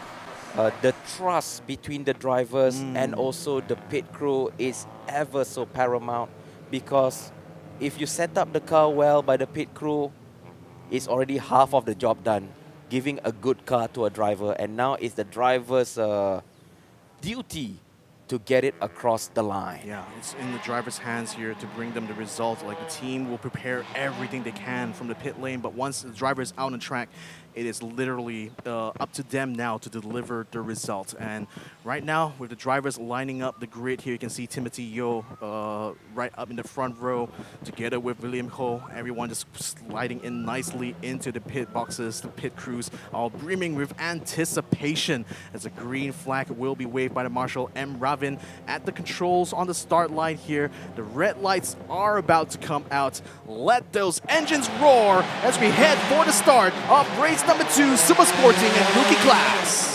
Dan kita memperlihatkan satu starting yang cukup baik dipamerkan oleh Timothy Yeo ketika ini. Dan nampaknya semua jentera rapat ke kanan litar ketika ini. Siapakah yang akan melakukan dive bomb? Siapakah yang akan menutup pintu? Dan adakah mungkin akan berlakunya pelanggaran? Nampaknya semuanya begitu sensible. Dan kita lihat jentera nombor 6. Mampukah begitu rapat ketika memasuki selekor pertama dan tiada pelanggaran? Alhamdulillah. Semuanya begitu baik. Behave at the maximum order. And everything is fair and dandy after turn number 2, and I believe that that's a car that went off a bit onto the grass, but other than that, it's a little bit uneventful. Yeah, I think that might be one of the rookies there actually ended up off track, but what a great move there from Eddie Liu, by the way, actually getting a position from William Ho and is now going on the chase onto Timothy Yeo, who still maintains himself in the lead going to turn 4. William Ho now having to defend against Nabil Aslan. Oh no! Mitchell Chia right about now. Still trying to stay and still trying to hang on around the outside of turn 5, trying to gain some positions here. Around the outside also goes Shafiq Samsudin, car number 88, trying to gain some places. He's moving up closer and closer to Boy Wong, whom collided with him yesterday. Is this going to be sweet revenge here for Shafiq Samsudin if he can actually get past him? Yes, indeed. So now we are going on the main straight, going to cross. Now everybody's going wide in that turn 8. That is the most dangerous sector when it is very, very wet. So crossing the line, Timothy Thomas going into number 2. I believe that is car number 6, Eddie Liu. Eddie Liu, and everything is sensible, but now we see a move trying to do a dive bomb. Will it stick? Will it connect well? Eddie Liu currently, can he do it? No, it just falls in behind, but a switcheroo might happen in turn number 2. Focusing camera on the front, being squeezed, being pushed aside, and there you go! Almost a torpedo! A chain reaction there. Torpedo! A chain reaction as William Ho runs into the back of Eddie Liu, and now William Ho actually gains track position, but he's still being pushed hard behind there by Nabil Aslan, who remains side by side together with Eddie Liu. Timothy Yeo, in the meantime, full focus on turn 4 ahead here as he tries to cover up William Ho coming into the turn. Eddie Liu trying to stay alongside, but Nabil Aslan has beaten him to the apex. They will still remain side by side as Eddie Liu gets forced off of the track. Going to turn 5 now. This is all downhill from here. Timothy Yeo still stays ahead, and William Ho tries to defend against Eddie Liu's advances here, but it seems like Eddie will still have to remain in P3. Full course yellow has been called. Mr. Consistent, Mr. Tire Whisperer, what happened to him? I'm getting report that it's a full course yellow, and possibly it's involving car number 3. Yeah, what has happened here to Freddie Ang? Seems like he's at the bottom of the list here and not quite being picked up by our transponders. We will get you some updates here as soon as we get information. We can see Adi Rahimi right now stuck behind Shafiq Samsudin, so he has not quite had the race that he wanted here. Look at that. Oh, that touch. There was that touch there initially going into the corner, and that was kind of like what led to a chain reaction here, because I saw the second hit here. This is where William Ho ran into the back of Eddie Liu, and that also pushed him into Timothy Yeo, almost causing him to lose control of the car, but thankfully all 3 cars will still able to make it into turn 3. So Mr. Freddie Ng is stopping behind beside the track. Not sure why. Hopefully nothing serious, but looking at it, maybe the car engine just gave out or something. Maybe something's wrong with the car, because he is not the guy who just parked beside of the road. But again, going into the top 3, Timothy Yeo, William Ho, and also Eddie Liu is maintaining, but better be careful. Do not want to overtake during a full course yellow session, because that will be a call to the steward's office. And now we are on board. I believe that is with Ian James. And the change in the rookie, where we see Ian James currently leading the way, being followed by Aidan Khalik. Harkish is in 3rd, 4th is Rahul, and 5th is Genevieve Oy. So it seems like in the rookie session, there's been overtakes that has been done.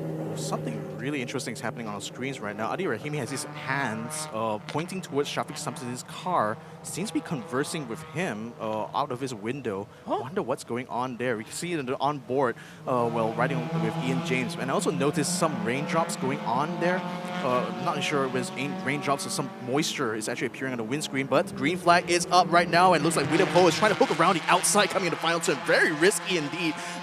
Shades of what happened in the last race, but Timothy Yeo is still able to soldier on in front here. You can see Mitchell Chia desperate to try to gain onto Nabil Aslan here, as Nabil actually gives a bit of a push right now onto Eddie Liu. All 4 cars now trying to battle for the lead here. Timothy Yeo is going a little bit wide. I can see a bit of damage going on in William Ho's car, as all 3 cars would be going 3 wide into turn 1. Timothy Yeo taking the most inside line here, trying to stay ahead of Eddie Liu. And you got Nabil Aslan trying to round around the outside, but going completely too wide. Loses out the position. Timothy Yeo now having to battle wheel to wheel with Eddie Liu and still stays ahead coming out of turn 2. That is absolutely precision driving shown by all of these drivers. Now we have a pack of 6 cars close by, and we saw some body parts was left on the main straight just now. But again, is there going to be an overtake by Eddie Liu currently going wide, going to dive, but I don't think that's not going to be the master plan. But out of nowhere, Mitchell Chia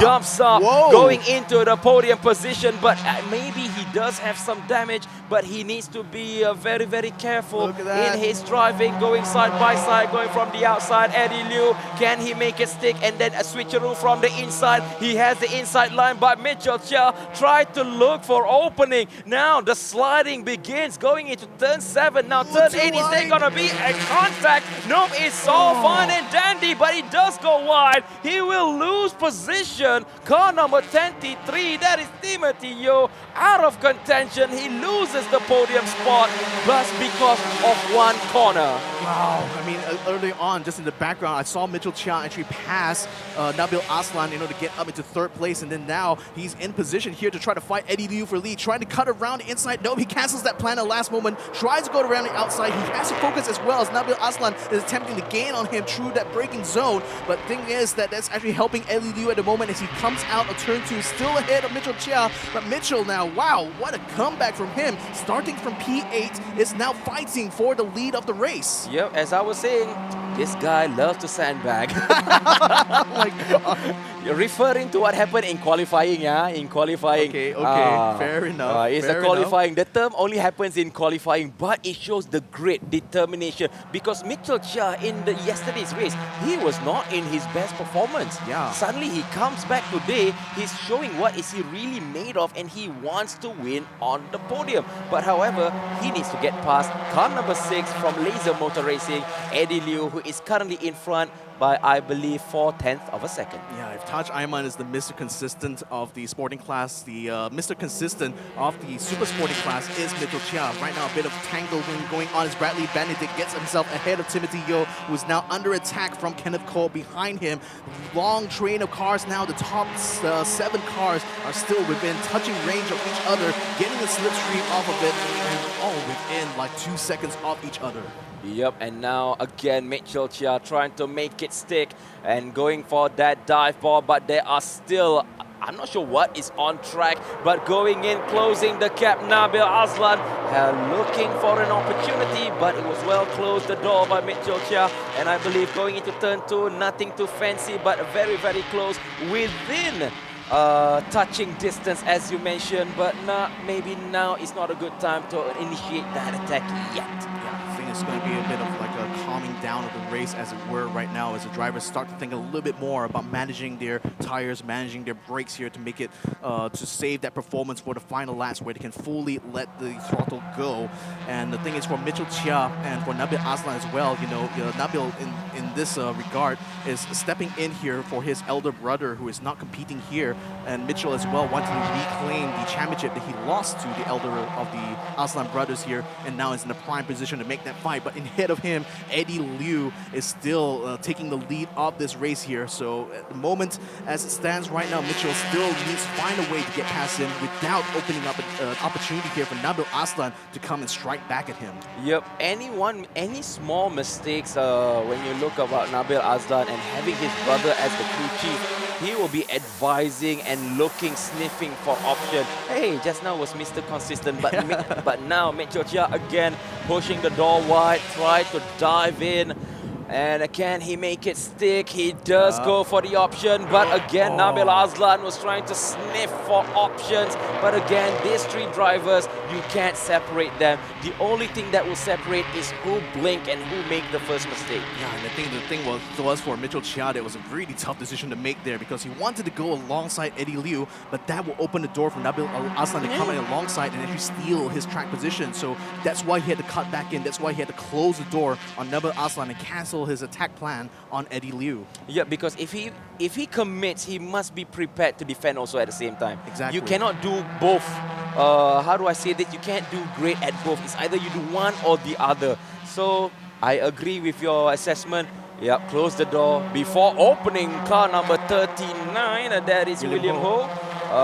Currently is, I believe, 1.2 seconds behind Nabil Azlan, and behind me is a Bradley Benedict, is 2/10 of a second. Yeah, and Bradley is actually pushing really hard. William Ho does have a bit of damage in his front bumper, which is definitely not helping him at all because he's lost like 2 seconds now away from Nabil Azlan and is kind of holding up this train of cars now coming on the main straight. Bradley Benedict was looking for an opportunity just now in the final turn, maybe setting it up for the first turn as well as pit crews all abound are just watching very intently here. Mitchell Chia once again trying to stay alongside Eddie Liu. This time Nabil Azlan is going to follow in behind him, hoping to try to get there, but Eddie does close it. Bradley Benedict tried to have a look around, tried to peek on the inside, but William Ho says, no, no, no, this is my racing line. Yep, agreed. Again, it's all about the timing. It's all about who can disguise their move better, who can juke better with deception, but it's just so close.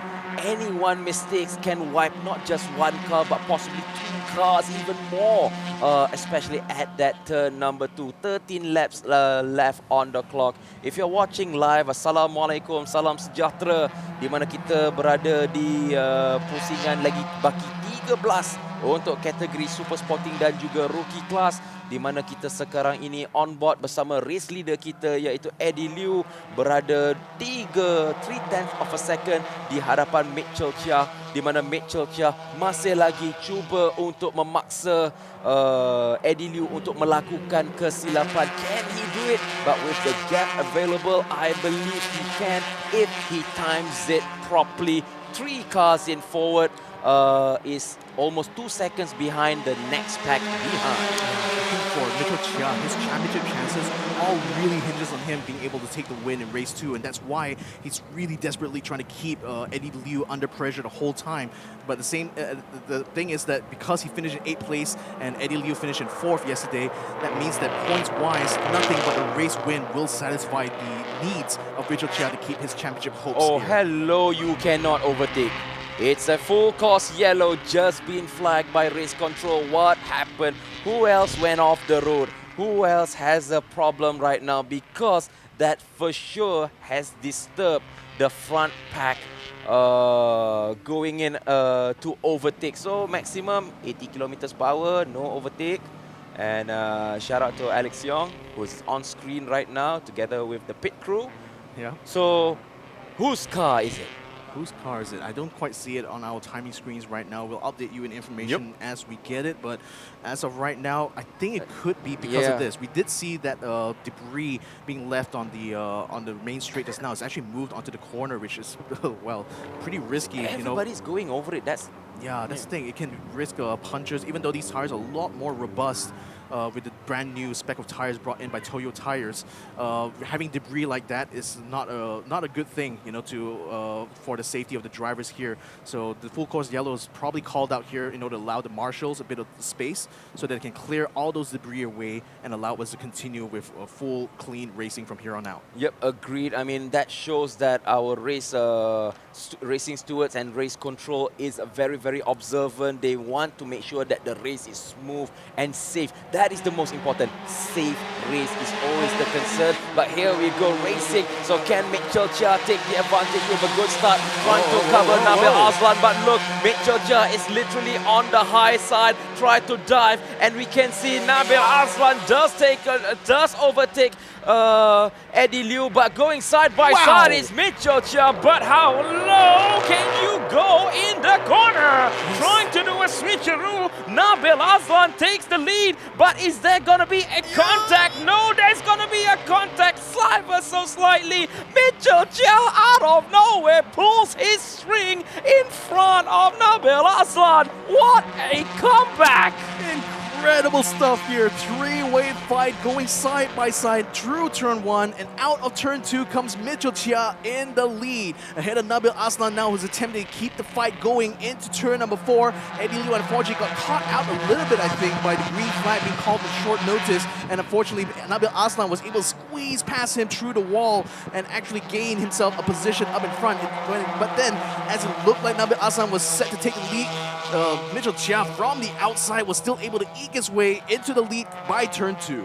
That is absolutely good awareness shown by Mitchell Chia, and it was a little bit sad by Eddie Liu because he was leading. Maybe, as you mentioned, the green flag caught him off guard. He did not get a good start, and Nabil Aslan capitalized, but the one who got gold is Mitchell Chia, currently leading the way with 4/10 of a second in front of Nabil Aslan on the main straight. That's right, and now even William Ho is thinking about getting in on the action, going for a bit of a feint there onto Eddie Liu, or rather maybe trying to defend against Bradley Benedict, who is flashing his hazard lights right now, indicating that he really wants to keep William Ho under pressure, and conversely, William Ho is pushing hard. Oh, a bit of a touch there between Nabil Aslan and Mitchell Chia, almost causing him to be rear-ended by Eddie Liu. But still, he is able to keep himself on the track, keep himself ahead of Eddie Liu, crucially, as the cars file around through turn 3. So, as we go on along, let's see if Mitchell Chia can hang on here, because it's still a very tight fight. We're still halfway through this race right now, with 10 laps still remaining. Could still be anyone's game, but again, for Mitchell Chia, the story for him, not being able to perform during qualifying, not being able to get enough points when it came to the first race. Now coming to race 2, he is on the verge of gaining a victory here, and that will certainly help him in his quest to regain the championship. 10 laps to go with the fastest car clock at 166 km/h by Bradley Benedict. As we are going into turn number 9, everybody sliding left, right and center. As we can see, going on to the main straight, everything is fine and dandy with 9 laps to go, I believe. And is there going to be any dive? Maybe not yet. Maybe they're holding it for this lap. They were like, okay, we have already tried it one too many times just to conserve fuel, try to get that slipstream, try to get a better grip on the tire. But that is a big shunt by Eddie Liu. Luckily, we do not have a spinning car on the road. Again, more pit maneuvers is always welcome. Maybe William Ho will have a word or two about that, but one thing that came to mind for me is like how, in the transition from sim racing into real life racing, one of the things that drivers have to get used to is the fact that, there's still full body contact when it comes to these stock cars that are out on track, and particularly for our rookie drivers right now, we haven't seen them for a while here, but Aidan Khalik is now under pressure here from Justin Raul Dev, who's attempting to cut around the outside, trying to go for that dive in the switcheroo, tries to get to the curb, but still Aidan Khalik stays ahead of him throughout. Brilliant defensive maneuvering there, and at least for Justin Raul, he's going to have to try that yet again. And I'm looking at the group that we have for the rookies. Where is Ian James? It's quite far ahead. It's like 10 whole seconds, or maybe like 9 seconds ahead of Aidan Khalik right now, so he's pretty much in the world of his own. Yeah. He's leaving his other colleague behind by 10 seconds. Yeah, it's like, wow, burning it at 127s. That's actually matching some of the times that we're seeing from the super sporting class. Quite impressive here from Ian James. So let's see if he will be able to continue to fight alongside perhaps maybe even Shafiq Samsuddin, who is in the 10th position right now. Still a file of cars going into turn 1, 6, 7 in total now. Still continuing to stay bumper to bumper as we come into our 8th lap of racing here. Eddie Liu has just actually caught an unsporting flag here for his driving standard. perhaps race control wasn't quite too happy about the bump and grinding he's been doing onto Nabil Aslan here. Yeah, true. Maybe forcing an error, but again, that is all up to the race stewards to adjudicate what is going on track. As we can see on board currently with Eddie Liu, which is 5/10 behind Nabil Aslan. Everything is getting slow and steady, and I believe that they are not going to initiate an attack, maybe not this lap yet, trying to get into a rhythm, try to conserve fuel, and maybe at the right moment initiate that final attack. Yeah, here comes Kenneth Cole. He's way ahead of Timothy Yeo right now, sliding his car into that final turn as you do in the Toyota Vios on the Sepang North circuit. Still attempting to keep up with Bradley Benedict, who, you know, had suffered quite the misfortune yesterday with car issues that forced him into retirement. But now he's going to be on the run here to try to get some points. Finishing in 5th place will certainly make up for a lot of that disappointment indeed, but probably he wants to get a little bit more points here because he's constantly still trying to find the opportunity onto William Ho, but so far has not really found the moment to attack here. Yep, I believe that the attack might come in lap 5 or lap 4, according to my observation. But again, any simple mistakes will be punished that right there and then, as these 6 cars are going all in a straight line, getting into that slipstream, getting that toe, but could not break the line currently. So Mitchell Chia, if he wants to get the points that needed, he just needs to hold the line for another 6 to 7 laps. Aslan constantly keeping the pressure onto Mitchell Chia, knowing that as the laps come down and down, you know, the pressure is going to amp up higher and higher for Mitchell Chia to convert this into a race win. And all of that is just the psychological games, right? Like that these drivers will have to play on each other here. It's really just about trying to keep them under pressure, trying to make sure that they still maintain like their precision and consistency, hitting the apexes every single time, every single lap. That's the kind of consistency that's led to success here for Mitchell Chia.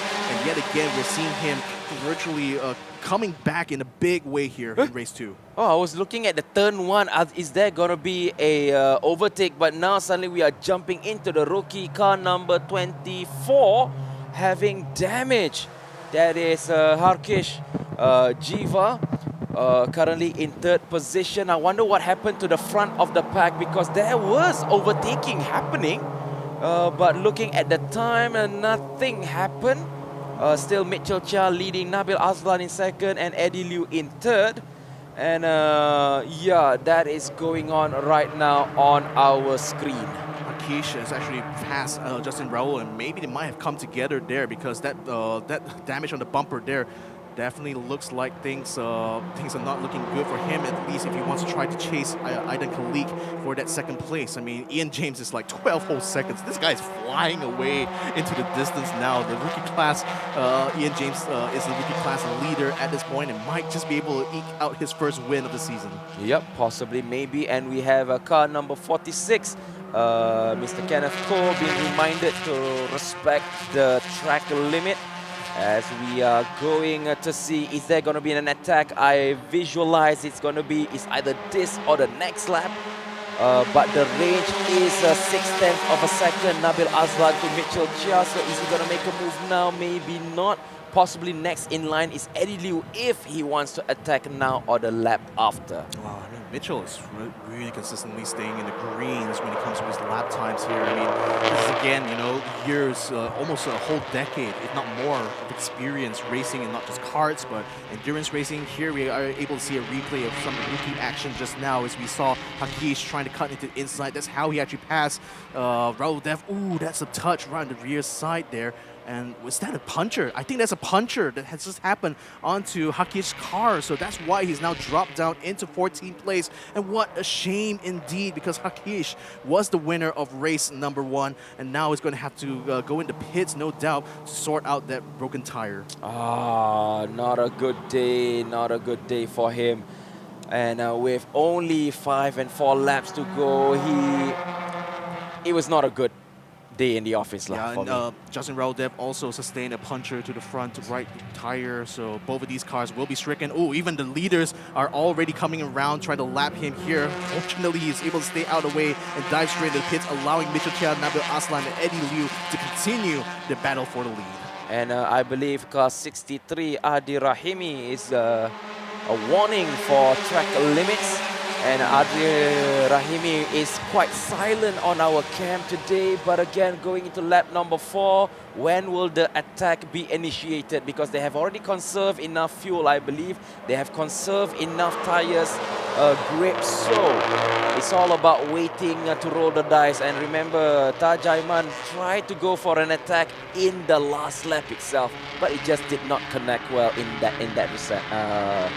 area. Mitchell Chia's just counting the laps down right now, making sure it stays metronomic in lap time, as right now Hakish is getting his tires sorted out. Oh, Justin Raudev, oh, this is so unfortunate. He has to wait for Hakish to finish getting his tires changed before they can actually work on his car, because there's only one set of pit crews out there on the lane.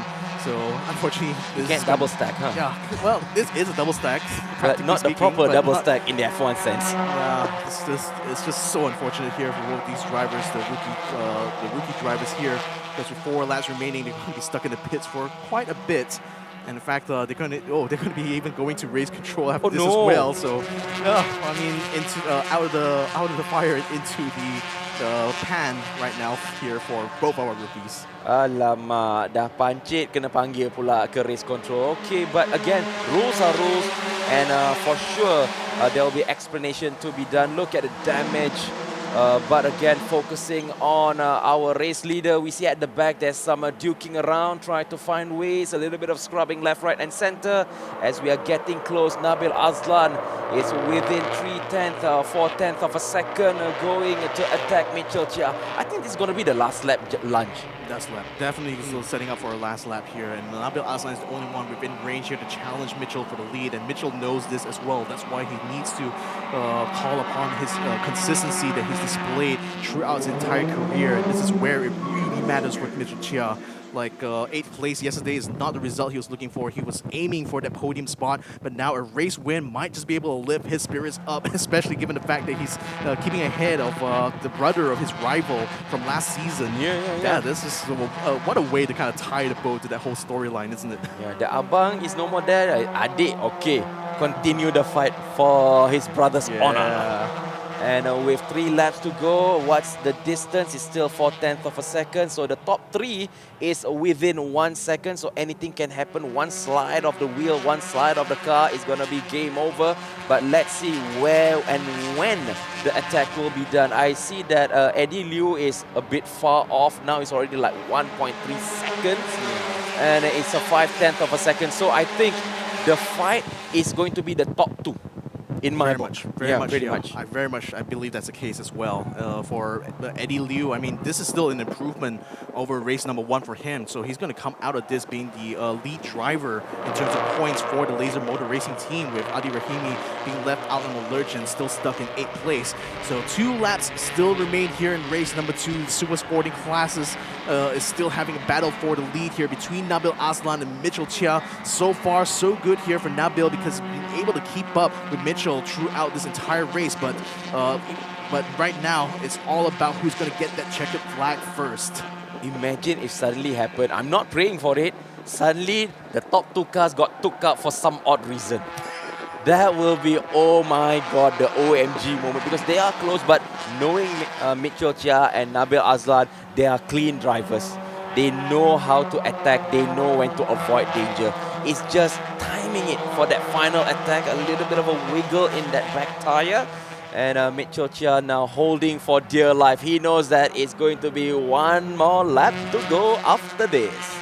Yep, 1 more lap to go. 1 lap to win it here for Nabil Aslan. 1 lap to win it as well for Mitchell Chia. Eddie Liu is settled into his track position in 3rd place. So a podium is still on the cards here for Laser Motor Racing yet again. William Cole right now has done well to actually keep Bradley behind, so he remains in that 4th spot. And Kenneth Cole will be able to enjoy some Hall of Points here in 6th place, improving upon his performance from yesterday's race. Right now in turn 1, Nabil Aslan still not close enough to try to make the challenge onto him, so Mitchell Chia remains in the lead coming out of turn 2. Now we're going to be going up into turn 4 for the very last time. Will Nabil Aslan be able to find that pace with him himself? I mean, so far, so good for him, but right now as the Kuchan watches on intently, his protege in the form of Mitchell Chia continues to rise to the occasion here, and hopefully we'll see that checkered flag first. As we are going into that turn number 4, I believe, going uphill, just a few more turns to go. Mitchell Chia is currently trying to defend, trying to hold off Nabil Aslan, but Nabil Aslan, can he make a final lunge with only 4/10 of a second? It looks a little bit too far, but again, anything can happen as we are going into that famous turn 7, 8, going into 9. Everything is cool as a cucumber. Everything slow and steady. Yes, everything is fine and dandy. As we can see, Mitchell Chia return like the ashes. Phoenix come back to life. Mitchell Chia takes the checkered flag, takes the 1st spot. 2nd place goes to Nabil Aslan, and the final spot on the podium is car number 6, which is Eddie Liu. What a podium finish here for Laser Motor Racing. What a win here for Prima Pearl Auto. Nabil Aslan racing for Wheel Corp will be certainly happy enough to gain these amount of points here and keep himself in the championship running. But what a topsy-turvy turn of events. I mean, so sad to see that our tire whisperer, Freddie Ang, was not able to take part in the majority of the racing here, having been taken out very early on. And certainly it's going to make his championship hopes really hard. Ian James right now, what an incredible run here from this rookie. Entirely 14 seconds ahead of Aidan Khalik. He is on a roll right now to take the win for the rookie class, flashing his lights in victory here as a checkered flag waits for him. Wow, and also coming next is Aidan Khalik, taking that, I believe that is the 2nd place. And we are waiting still 15 seconds more. Exactly. That's how far ahead he is. This is incredible stuff here. I mean, granted, like there was a lot of shenanigans going on, particularly between Hakiesh and Raul Dev, but in spite of that, you know, the fact that he is emerging to become quite the pace setter for the rookie class could make this an exciting battle for the championship when it comes to the rest of the rounds in this season. And also a shout out to our 2nd podium finisher for the rookie class, which is Aidan Khalik, and also finishing the top 3, Genevieve Oi. Welcome to the podium for the rookie category. Yeah, our rookie, female rookie driver for this season, finally tasting some success here. This is so exciting to see, like all these newcomers coming in and showing their performance on the track and actually impressing all of us here from the commentary booth all the way to race control. Mitchell Chia right now certainly is going to be screaming in his helmet finally that he's achieved his goal here of taking a race win this weekend. Now taking into scrutineering to make sure the cars are of the correct weight, of the correct power. This is how we ensure that this is entirely a spec series by controlling the power to weight ratio of every single car. Yes, indeed. So 2nd place here, Nabil Aslan, which is only like a 6/10 of a second behind Mitchell Chia. Maybe he concede the fact that maybe he does not want to take the race, accept the fact that 2nd place is okay. But again, man of the hour, car number 61, as mentioned from Prima Pearl TD Racing, Mitchell Chia. Yeah, I mean, out of this weekend here, Nabil Aslan stands to actually be the highest point scorer should the official results still hold here. Because, you know, he finished on the podium in race number 1. You know, he finished ahead of Eddie Liu as well in both of these races here. So he could actually be the championship leader going into round 2 because of this. So super consistent racing and, well, it's still plenty of things to celebrate here for the Liu family. I mean, the son, Elson, was able to take a win in his race, and Eddie Liu still remains on the podium and still remains in the running for the championship. There's plenty of celebrations going to be about here in the Liu family pit. Yes, indeed. So again, there you go, the rookies finally lining up. And this race was also interesting for me. Oh, yeah. It's interesting. It's interesting. Even though my prayers was not answered, but still. Okay. I mean, still, the amount of sheer grit and determination by Mitchell Chia shows. And here it is, your provisional result for Super Sporting and also Rookie Class. Mitchell Chia takes the win here for Prima Pearl TD Racing ahead of Nabil Aslan from Wheel Corp Racing. Eddie Liu from Laser Motor Racing takes up the final podium spot here. An impressive haul of points here out of this weekend. William Ho finishes best off the rest here in 4th place for Toyotsu Racing. Kenneth Ko from PCM Group Racing Team makes an improvement coming into race number 2 with a 5th place finish. Bradley Benedict from PS Automobile takes up 6th place. Timothy Yeo from Irish Kowloon Motorsports actually makes it up into 7th despite starting on the front row. Adi Rahimi couldn't be too happy, but still would gain some points here in 8th place for Laser Motor Racing. Boy Wong finishes in 9th place here for Modern Racing Team. And Shafiq Samsudin coming back in a nice way, taking up the last haul of points here in 10th place with G-Mod Best Motorsport. And Freddie Ang rounds out the Super Sporting class here with an 11th place finish here, or rather 11th place placing here. Unfortunately, he retired early on this race. Ian James, 15 seconds ahead. Aidan Khalik takes the win in the rookie class here. Aidan Khalik will be able to enjoy a 2nd place finish here ahead of Genevieve Oy, our female rookie, who finishes in 3rd. Hakish and Justin Dev, in spite of their tire puncture, was still able to come back out and finish in 4th and 5th respectively. Yes, indeed. What a race and what a day. And it did not rain, even though there were speck of water drops earlier on, but it proved to be a solid racing right here at Sepang International Circuit. Congratulations to all of the podium winners for this round, and it shows that the level, again, I keep on mentioning determination, grit, and also the self-belief. Here it is, the replay and highlights for today's race, and as we can see, everything is fine and deadly. Everyone was sensible enough not to do anything silly in that turn 1 and turn 2, my bro. Exactly. I mean, wow. Still a lot of off-track action going on here, even from the very start, because all these drivers just vying to be able to get a championship lead here. And this is one of the major incidents here where a chain reaction between cars actually kind of split out. Timothy Yoki was able to save it so well there to stay up in the lead, but unfortunately that came not as Eddie Lee was able to cut him coming into this final turn. Such a risky move, going too wide into that final turn, and Timothy Yo unfortunately had to take the grass and lost out a couple of places as a result.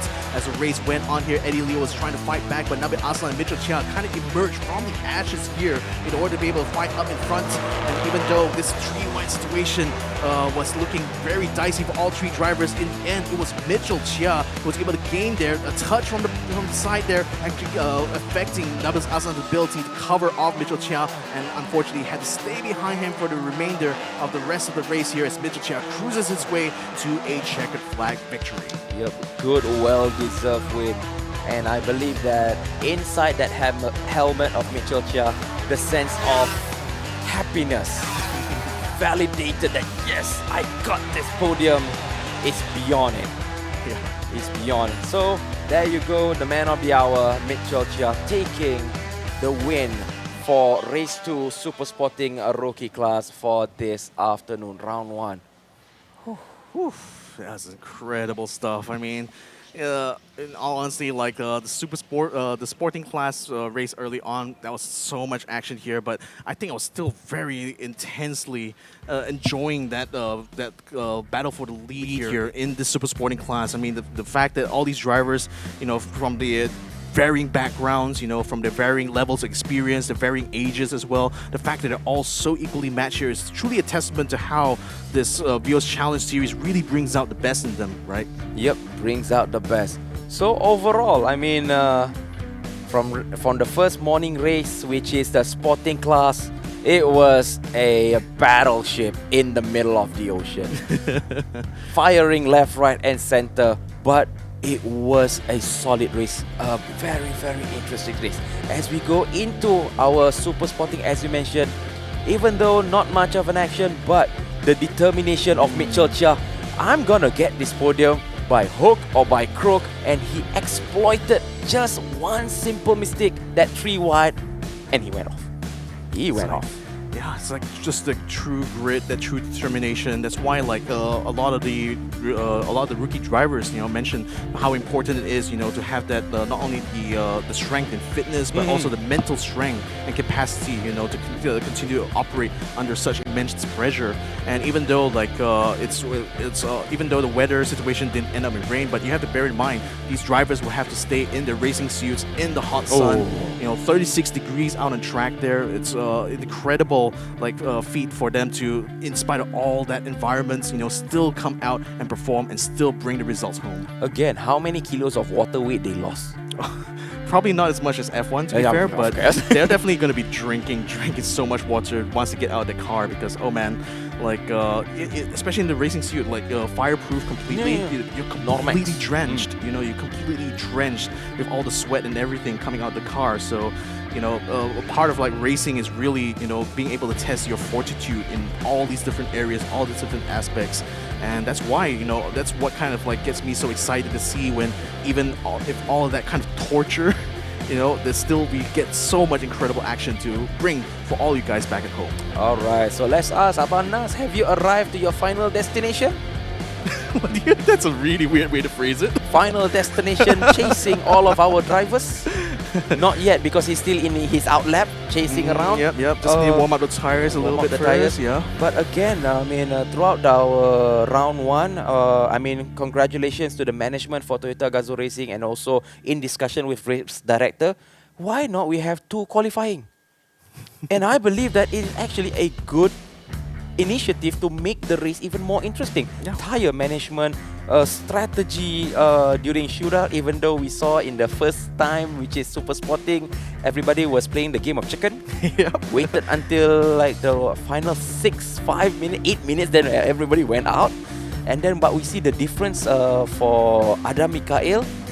Everything when the pit went green, I'm going out first, and I took as you said, the first flying lap, he did it perfect. Exactly. So all these kind of things, all these kind of computations, nobody really has a perfect idea about what exactly it takes to win out on track here. Sometimes it's being reactive to the moment. Sometimes it also comes down to the level of preparation they're able to do, like how the rookies or the returning rookies have to get themselves reacquainted or acquainted with the new type of car they're going to be racing this year. All these kind of things have to come together, and really that's why we celebrate these kind of victories, because when it all comes together beautifully, it forms such a beautiful storyline here for us to tell. It's like a perfect orchestra being played. The crescendo of music comes to life. Oh my goodness. I was going to ask you what's your favorite moment, but I think I already kind of know the answer to that. My favorite moment is when the god of racing answers my prayers. Yeah, oh my goodness. Sometimes, especially knowing the kind of risks involved in motorsports, it always kind of I get so tense every time I see cars come together like that. But still, I'm always reminded that, this is what these drivers signed up to do. They signed up, to bring us this level of entertainment, risking not only the health, but sometimes even risking everything, involved here in order to bring them, to bring their team to glory. So. That's why I just reminded every single time that this even though it's only a single driver that's out on track, it's a whole team effort that's involved here. For everyone from the crew chief to even just a mechanic whose job is to polish the tires or polish the body. Everything has to come together perfectly, and that's where the best drivers in the world, they wouldn't be able to get anywhere without the support of their own team. Correct. Because it's never a one-man show. Exactly. Correct. It's not like suddenly you're driving and suddenly, okay, I'll become the crew chief, and then suddenly when I have a punctured tire, no, I'm gonna step out of the car and fix it. No. It's never that, because it's a team effort, and like I mentioned, if the crew chief and the pit crew manage the car well, giving it to you, here you go driver, it's all fixed, whatever the problem, whatever. Yesterday you rammed somebody's car, we already fixed your tire and shaft and everything. You better do a good job, because I fixed the car to your need. Yeah. It reminds me of Williams. Hey, Williams not doing too bad actually currently this year. So if you're a Williams fan out there, it's like yes. So I believe that we reached the end of our session. and I believe that Abang Nas has already arrived in the pit lane. So any last words before we officially send off our job at the commentary table? Well, I mean, again, for all you viewers at home coming in from either Facebook or YouTube or wherever you all are, thanks for joining us in this journey. This is a great start to the season of 2025 here from us in the Vios Challenge. I'm super excited to be able to bring you all to this. And of course, last but not least, hi friends.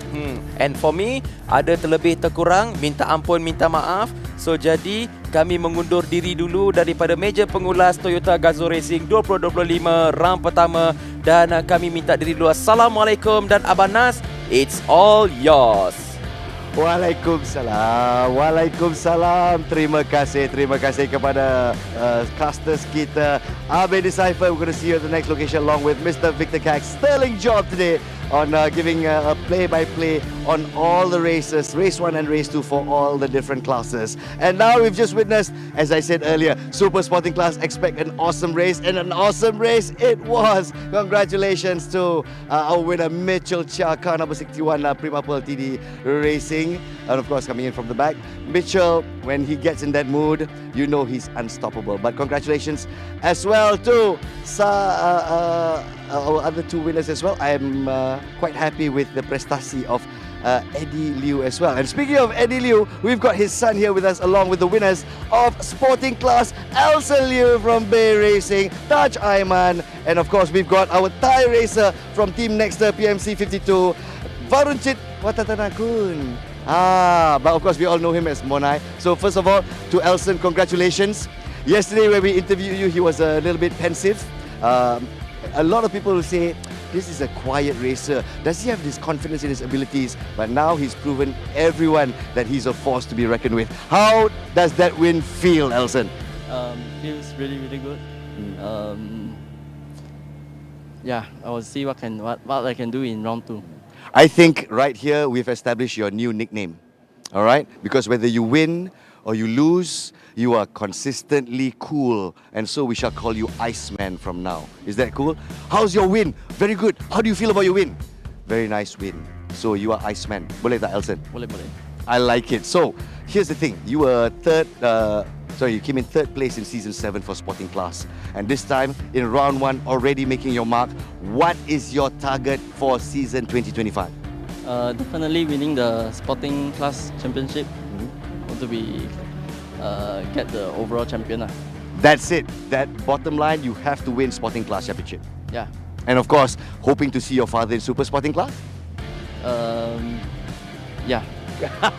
That's going to be something else for Toyota Gazoo Racing history, where father and son racing in the same category. We look forward to that, Elson. Meanwhile, an awesome race. Congratulations, leading the pack from start to finish. All right, we're going to let you have a quick rest while I speak to Mr. Taj Aiman, Saksama Motorsports. Really made a good choice. And of course, it's quite a wild-card choice as well. This man, never having raced properly in his entire life, only started getting a feel of a car last year with MCS, if I'm not mistaken. Sorry? MSF. And with MSF. And now, coming in second place in race 2 after fighting his way from P10. What happened that time in race 2? Suddenly dropping out from P6. Yeah, first of all, I would say thank you Saksama and TD Racing, which giving me the opportunity to race throughout this weekend. And yeah, summarize at the first lap. Actually, I was quite a bit nervous when I was starting. P6 was a bit back at the pack, so yeah, a bit nervy that comes to my mind as well. And yeah, starting from there, I start P6. I was trying to go much faster, try to launch much faster from them. Yep. And then I was, when I tried to shift to third gear, I was misshift to the fifth gear. So misshift to fifth gear? Now this is something I've been doing racing commentary for many years. This is the first time I heard racer misshift. So what was going through your mind? Yeah, and then I was a bit, how to say, nervous, panic, nervous, and then I dropped down to P10, and then I'm telling to myself as well, and say, hey, it's the race, you know, and don't get too nervous, just finish the race and try to consider there's only a first round of the weekend, there's more rounds that is coming out, so yeah, I try to be much more calmness. Jan as well tell me in the pit crew as well, try to be much more calm, touch and try to calm. So by lap, try to be consistent and yeah, that's how. Pesanan daripada Sifunya, keep calm. But here's the thing, maybe some context consider. This man came from sim racing, so when he's in a rig, he uses pedal shifting, right? Yeah. You use pedal shift, so when you switch to a stick, suddenly you get from 10th gear to 5th gear. And so it's a steep learning curve for you as well. What can we expect for you in round 2? Yep, definitely. Round 2, I'm gonna be carrying maybe 15 ballast. I'm gonna be much more heavier. So as a racer, we want to aim much more higher, much more better placement. So yeah, looking forward to round 2. All right, he's got 15 kilo ballast as well to make up for it. But of course, all eyes are on you, Mr. Taj Izrin Aiman. I've got competition, international competition from our Thai driver over here. So Taj, thank you so much. And now we'll be speaking to Monai or Mr. Watanatanakun. All right, Monai, how old are you actually? I'm 17 years old. 17 years old, and this man has some pedigree with him as well. He is the champion of the One Make Yaris race in Thailand. And you've also raced the Corolla before, yes? Yeah. And so this is the first time you are racing a Vios? Yeah, it's my first time. Yeah, and it's really challenging for me. Yeah. And so, between the Yaris, the Corolla, and now the GF Vios, which one is your choice, and how different is it driving a Vios? More power? Yeah, it's more power. Yeah, because outage is powerful, it's faster. Yeah, and in the outage, use the Sadef gear. Yeah, but I think the track in Sepang is drive so fun. So fun, huh? It's a fun track to drive? Yeah. Here's another thing, because this is his probably second race. I mean, we put practice aside, huh? This is his second proper race in the Sepang circuit. You know, all the other drivers here, they close their eyes, they can drive Sepang already. So you are at a slight disadvantage. So you find the track fun. What is your biggest disadvantage you feel? I think in the half track, and I think it's the line is so fast because it have a many line. Yeah, and so you must to memorize. Yeah, and instant, and you must have ambition to go to P1. Right. So of course, he's a practical guy. The lines are the most important to learn and master. And of course, the attitude to push through to P1. I like your attitude. Well done. And of course, a little international flavor at Toyota Gazoo Racing Vios Challenge 2025. Monai, we're going to take a look at your race 1 and race 2 in June. Are you ready for round 2? Very good. Well done. Congratulations on the podium finish. P3, ladies and gentlemen. We'll see you at the prize giving ceremony. Over to you. Please relax, enjoy yourself.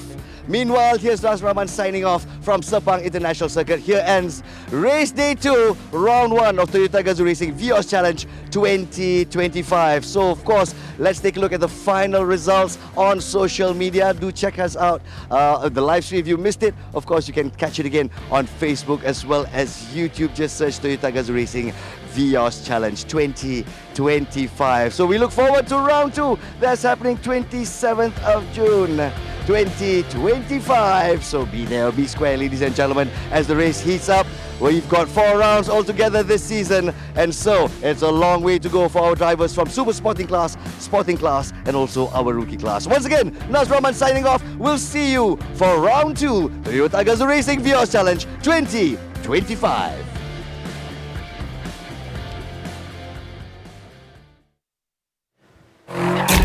Control K79 Rookies Lewis. Safety car. Keluar sekarang.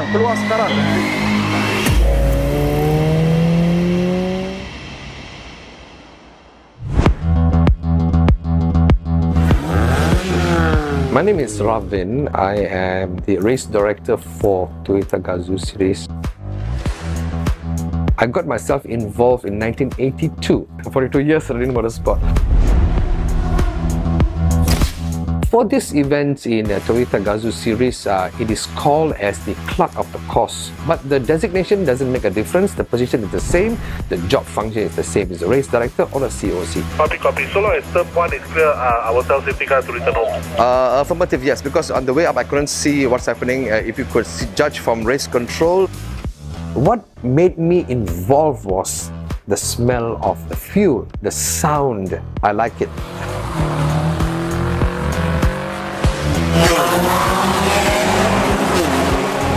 I was about 17 years old, young. So I've told one of the chief, can I come and join you as a marshal? I was interested. Then from there on, I started to get involved about a year or two. Then I was given the opportunity to hold a walkie-talkie.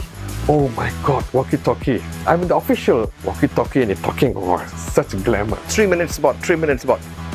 And what can we do? Why? The reason to make sure that time he's slowing down or what? Yeah. Eden was brought in by, remember I told you? Very obvious, you know. Got myself involved in race control, whereby I can determine race to be safe. Katun, safety car keluar sekarang. I love motorsport, the smell, the sound, it's all about the interest.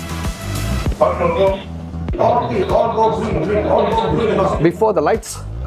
Okay, so it's okay. I need to make sure that everything's in order. We will close the track. We will send out the safety car with the red flag. When is this done, the safety car driver will report to race director saying that the track is now closed. We will open on time. The pit exit open on time. Everybody goes out. And we have to evaluate any situation, any problem on the track. Sampai sana pun sudah kena, but that's not a boundary, that's a track limit violation sana lah. So okay, we go? Okay, Alright, okay, we go. Starting is very important. One thing at a time.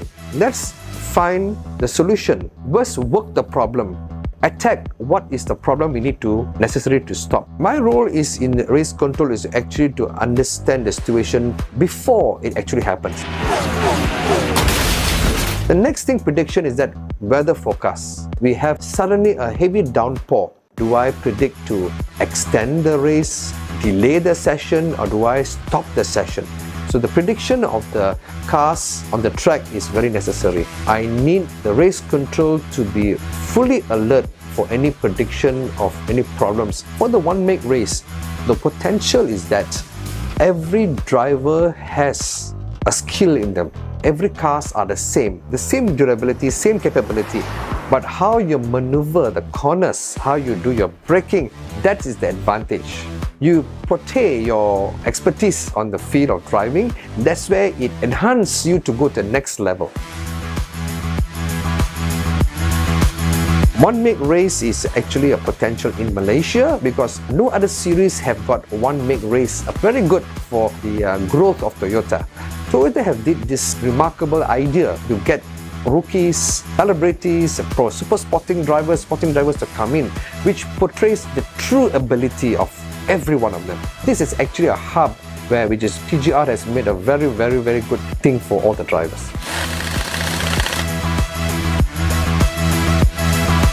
What I am wishing for is this: the ability, the talent shown in Malaysia, probably 10 cars, 10 drivers selected from these categories in Malaysia, and also 10 drivers from Philippines, 10 drivers from Thailand, meet up together for one international event, which allows everybody to think forward.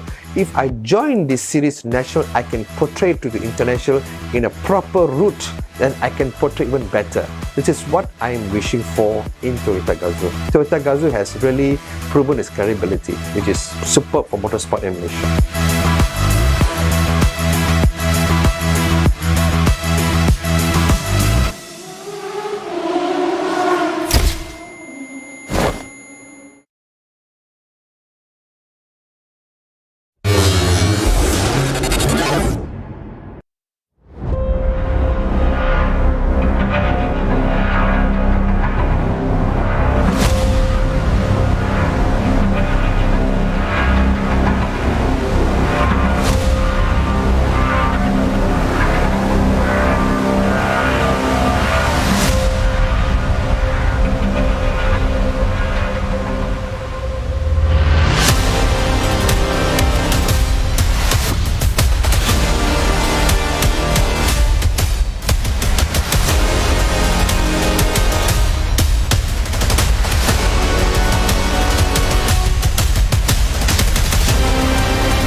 lightweight performance tires.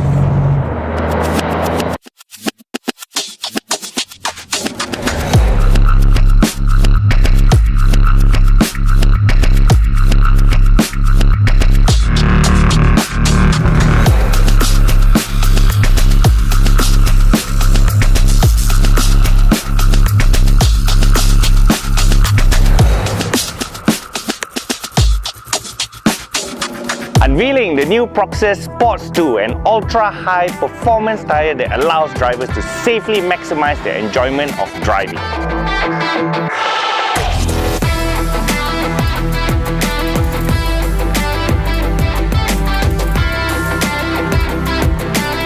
With a tagline engineered for excitement, Proxes Sports 2 is optimized for the high torque powertrains to deliver an exciting ride for all sports car drivers.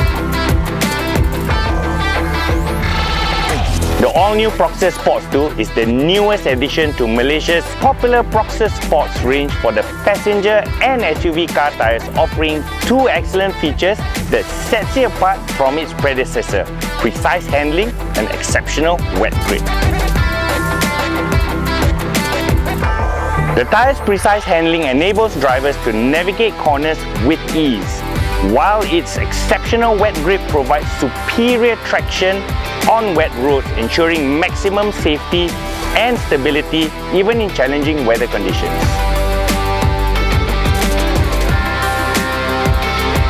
The Proxes Sports 2 is available from C-segment vehicles all the way to F-segment vehicles. It is available in total of 31 sizes ranging from 18 to 20 inches.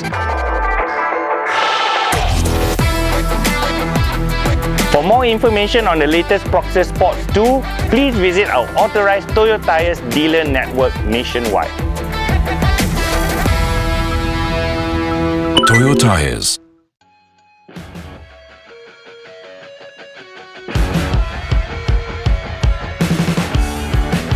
Hi, my name is Almi Sharo. I'm the Technical Director for the Toyota Gazoo Racing Vios Challenge race series. We are here to talk about the impact, the vital role that this one-make race has done to the local motorsport scene. I've been the Technical Director for Toyota Gazoo Racing Vios Challenge for the last 3 years. I've had like almost 30 years of experience in motorsports. Used to be competing, but now you already passed the hill. And now I'm doing a lot of more official work in terms of scrutineering, race management, basically driver development, that kind of thing. So just a little bit about myself there. Well, one-make race is about basically same type of cars, same output, same engine, same look, except for the livery, of course. Racing against one another, so it's more vital to the development of the driver. So more skills involved than the car itself. Well, it has to be a level playing field for all the cars. So what we do down here, we have like basically specific tires that they can use, a specific technical regulation that they have to adhere to. That means they have to follow on every single sentence to the rules. We are here with the scrutineering team, myself and the scrutineering team, to make sure that everyone is on the level, very level playing field. Well, from my almost 30 years of involvement in motorsports, TGR has played a vital role for the last 6-7 years. Because it has clearly has shown that it is coming out with a very, very good youth development program for all the new drivers. And we are basically cannot be more thrilled than to have more and more basically new young drivers coming into the industry. TGR has played a part. Now, from this year, we're getting drivers, international drivers from Thailand, from Singapore, joining the series. So it's much more international than it used to be national before. So we are looking at the region. TGR has been playing a very, very huge role in the driver development program in motorsports itself. Very, very significantly, what I have seen is actually 3 of the last 4 winners of the Sepang 1000 km, which is our premier endurance race in Malaysia, has been won by the rookies coming from the TGR series. For scrutineering, the first thing to make it a level playing field, the thing that we usually check is the minimum weight of the car. There is a minimum weight of the car, which is 1030 for each car. So it goes onto the weighing machine where we will weigh the car. So all cars will have the same weight, except for when they're winning races, they have a success balance. So weight will be increased to the car to just level up the playing field. Come with me. Let's have a look at the cars itself. We will also check the tires, the specific tires that they can use, and we'll check that only a certain amount of tires that they can use for the weekend. We always check for all the safety features of the car, the roll cage, right? Condition of the seat belt, the seats, right? These are all mainly for safety for the engine, all right? We have seals, all right, at certain location, right, to make sure that nothing is tampered with. It has to be as per as it is basically coming out from the factory itself. So there's a few mods that's been done to the car, like the exhaust and everything, but other than that, everything else is being sealed. It is a very capable race car. It is a very good race car, especially this the current model that we have right here. But having said that, the car is actually almost race ready from the showroom itself. But there's few modifications that we've done to the cars. We've basically, first and foremost, we've changed the suspensions. Yes, it is not running on the road suspension anymore. Of course, we are running on the circuit, so we're running a race pack suspension. We have an exhaust, which has changed. Right? We made a lot of safety features on the car because it is a sanctioned race. Being a sanctioned race, safety is always paramount. So this is no shortcut. Toyota is basically not setting corners down here, so everything is up to top-notch specs. But the biggest difference from the showroom car would be the gearbox. Right, being a race car on the circuit, right, we have changed the automatic TVT gearbox into a manual gearbox. As I mentioned, the TGR Malaysia Vios Challenge is a sanctioned event. Sanctioned means it is controlled by a governing body. In this case, in Malaysia, it's controlled by MAM. MAM is under the umbrella of FIA, so it is an international recognized sanctioned race. From my experience of 30 years in motorsports in Malaysia, what we lack down here is actually a development program where Toyota has filled in the gap. When we started all this one-week race, but it has gone basically empty for a very, very long time until Toyota came into the picture and basically prepared this platform, right, for all these upcoming drivers to show off their skill and to be foreseen, right, in the scene.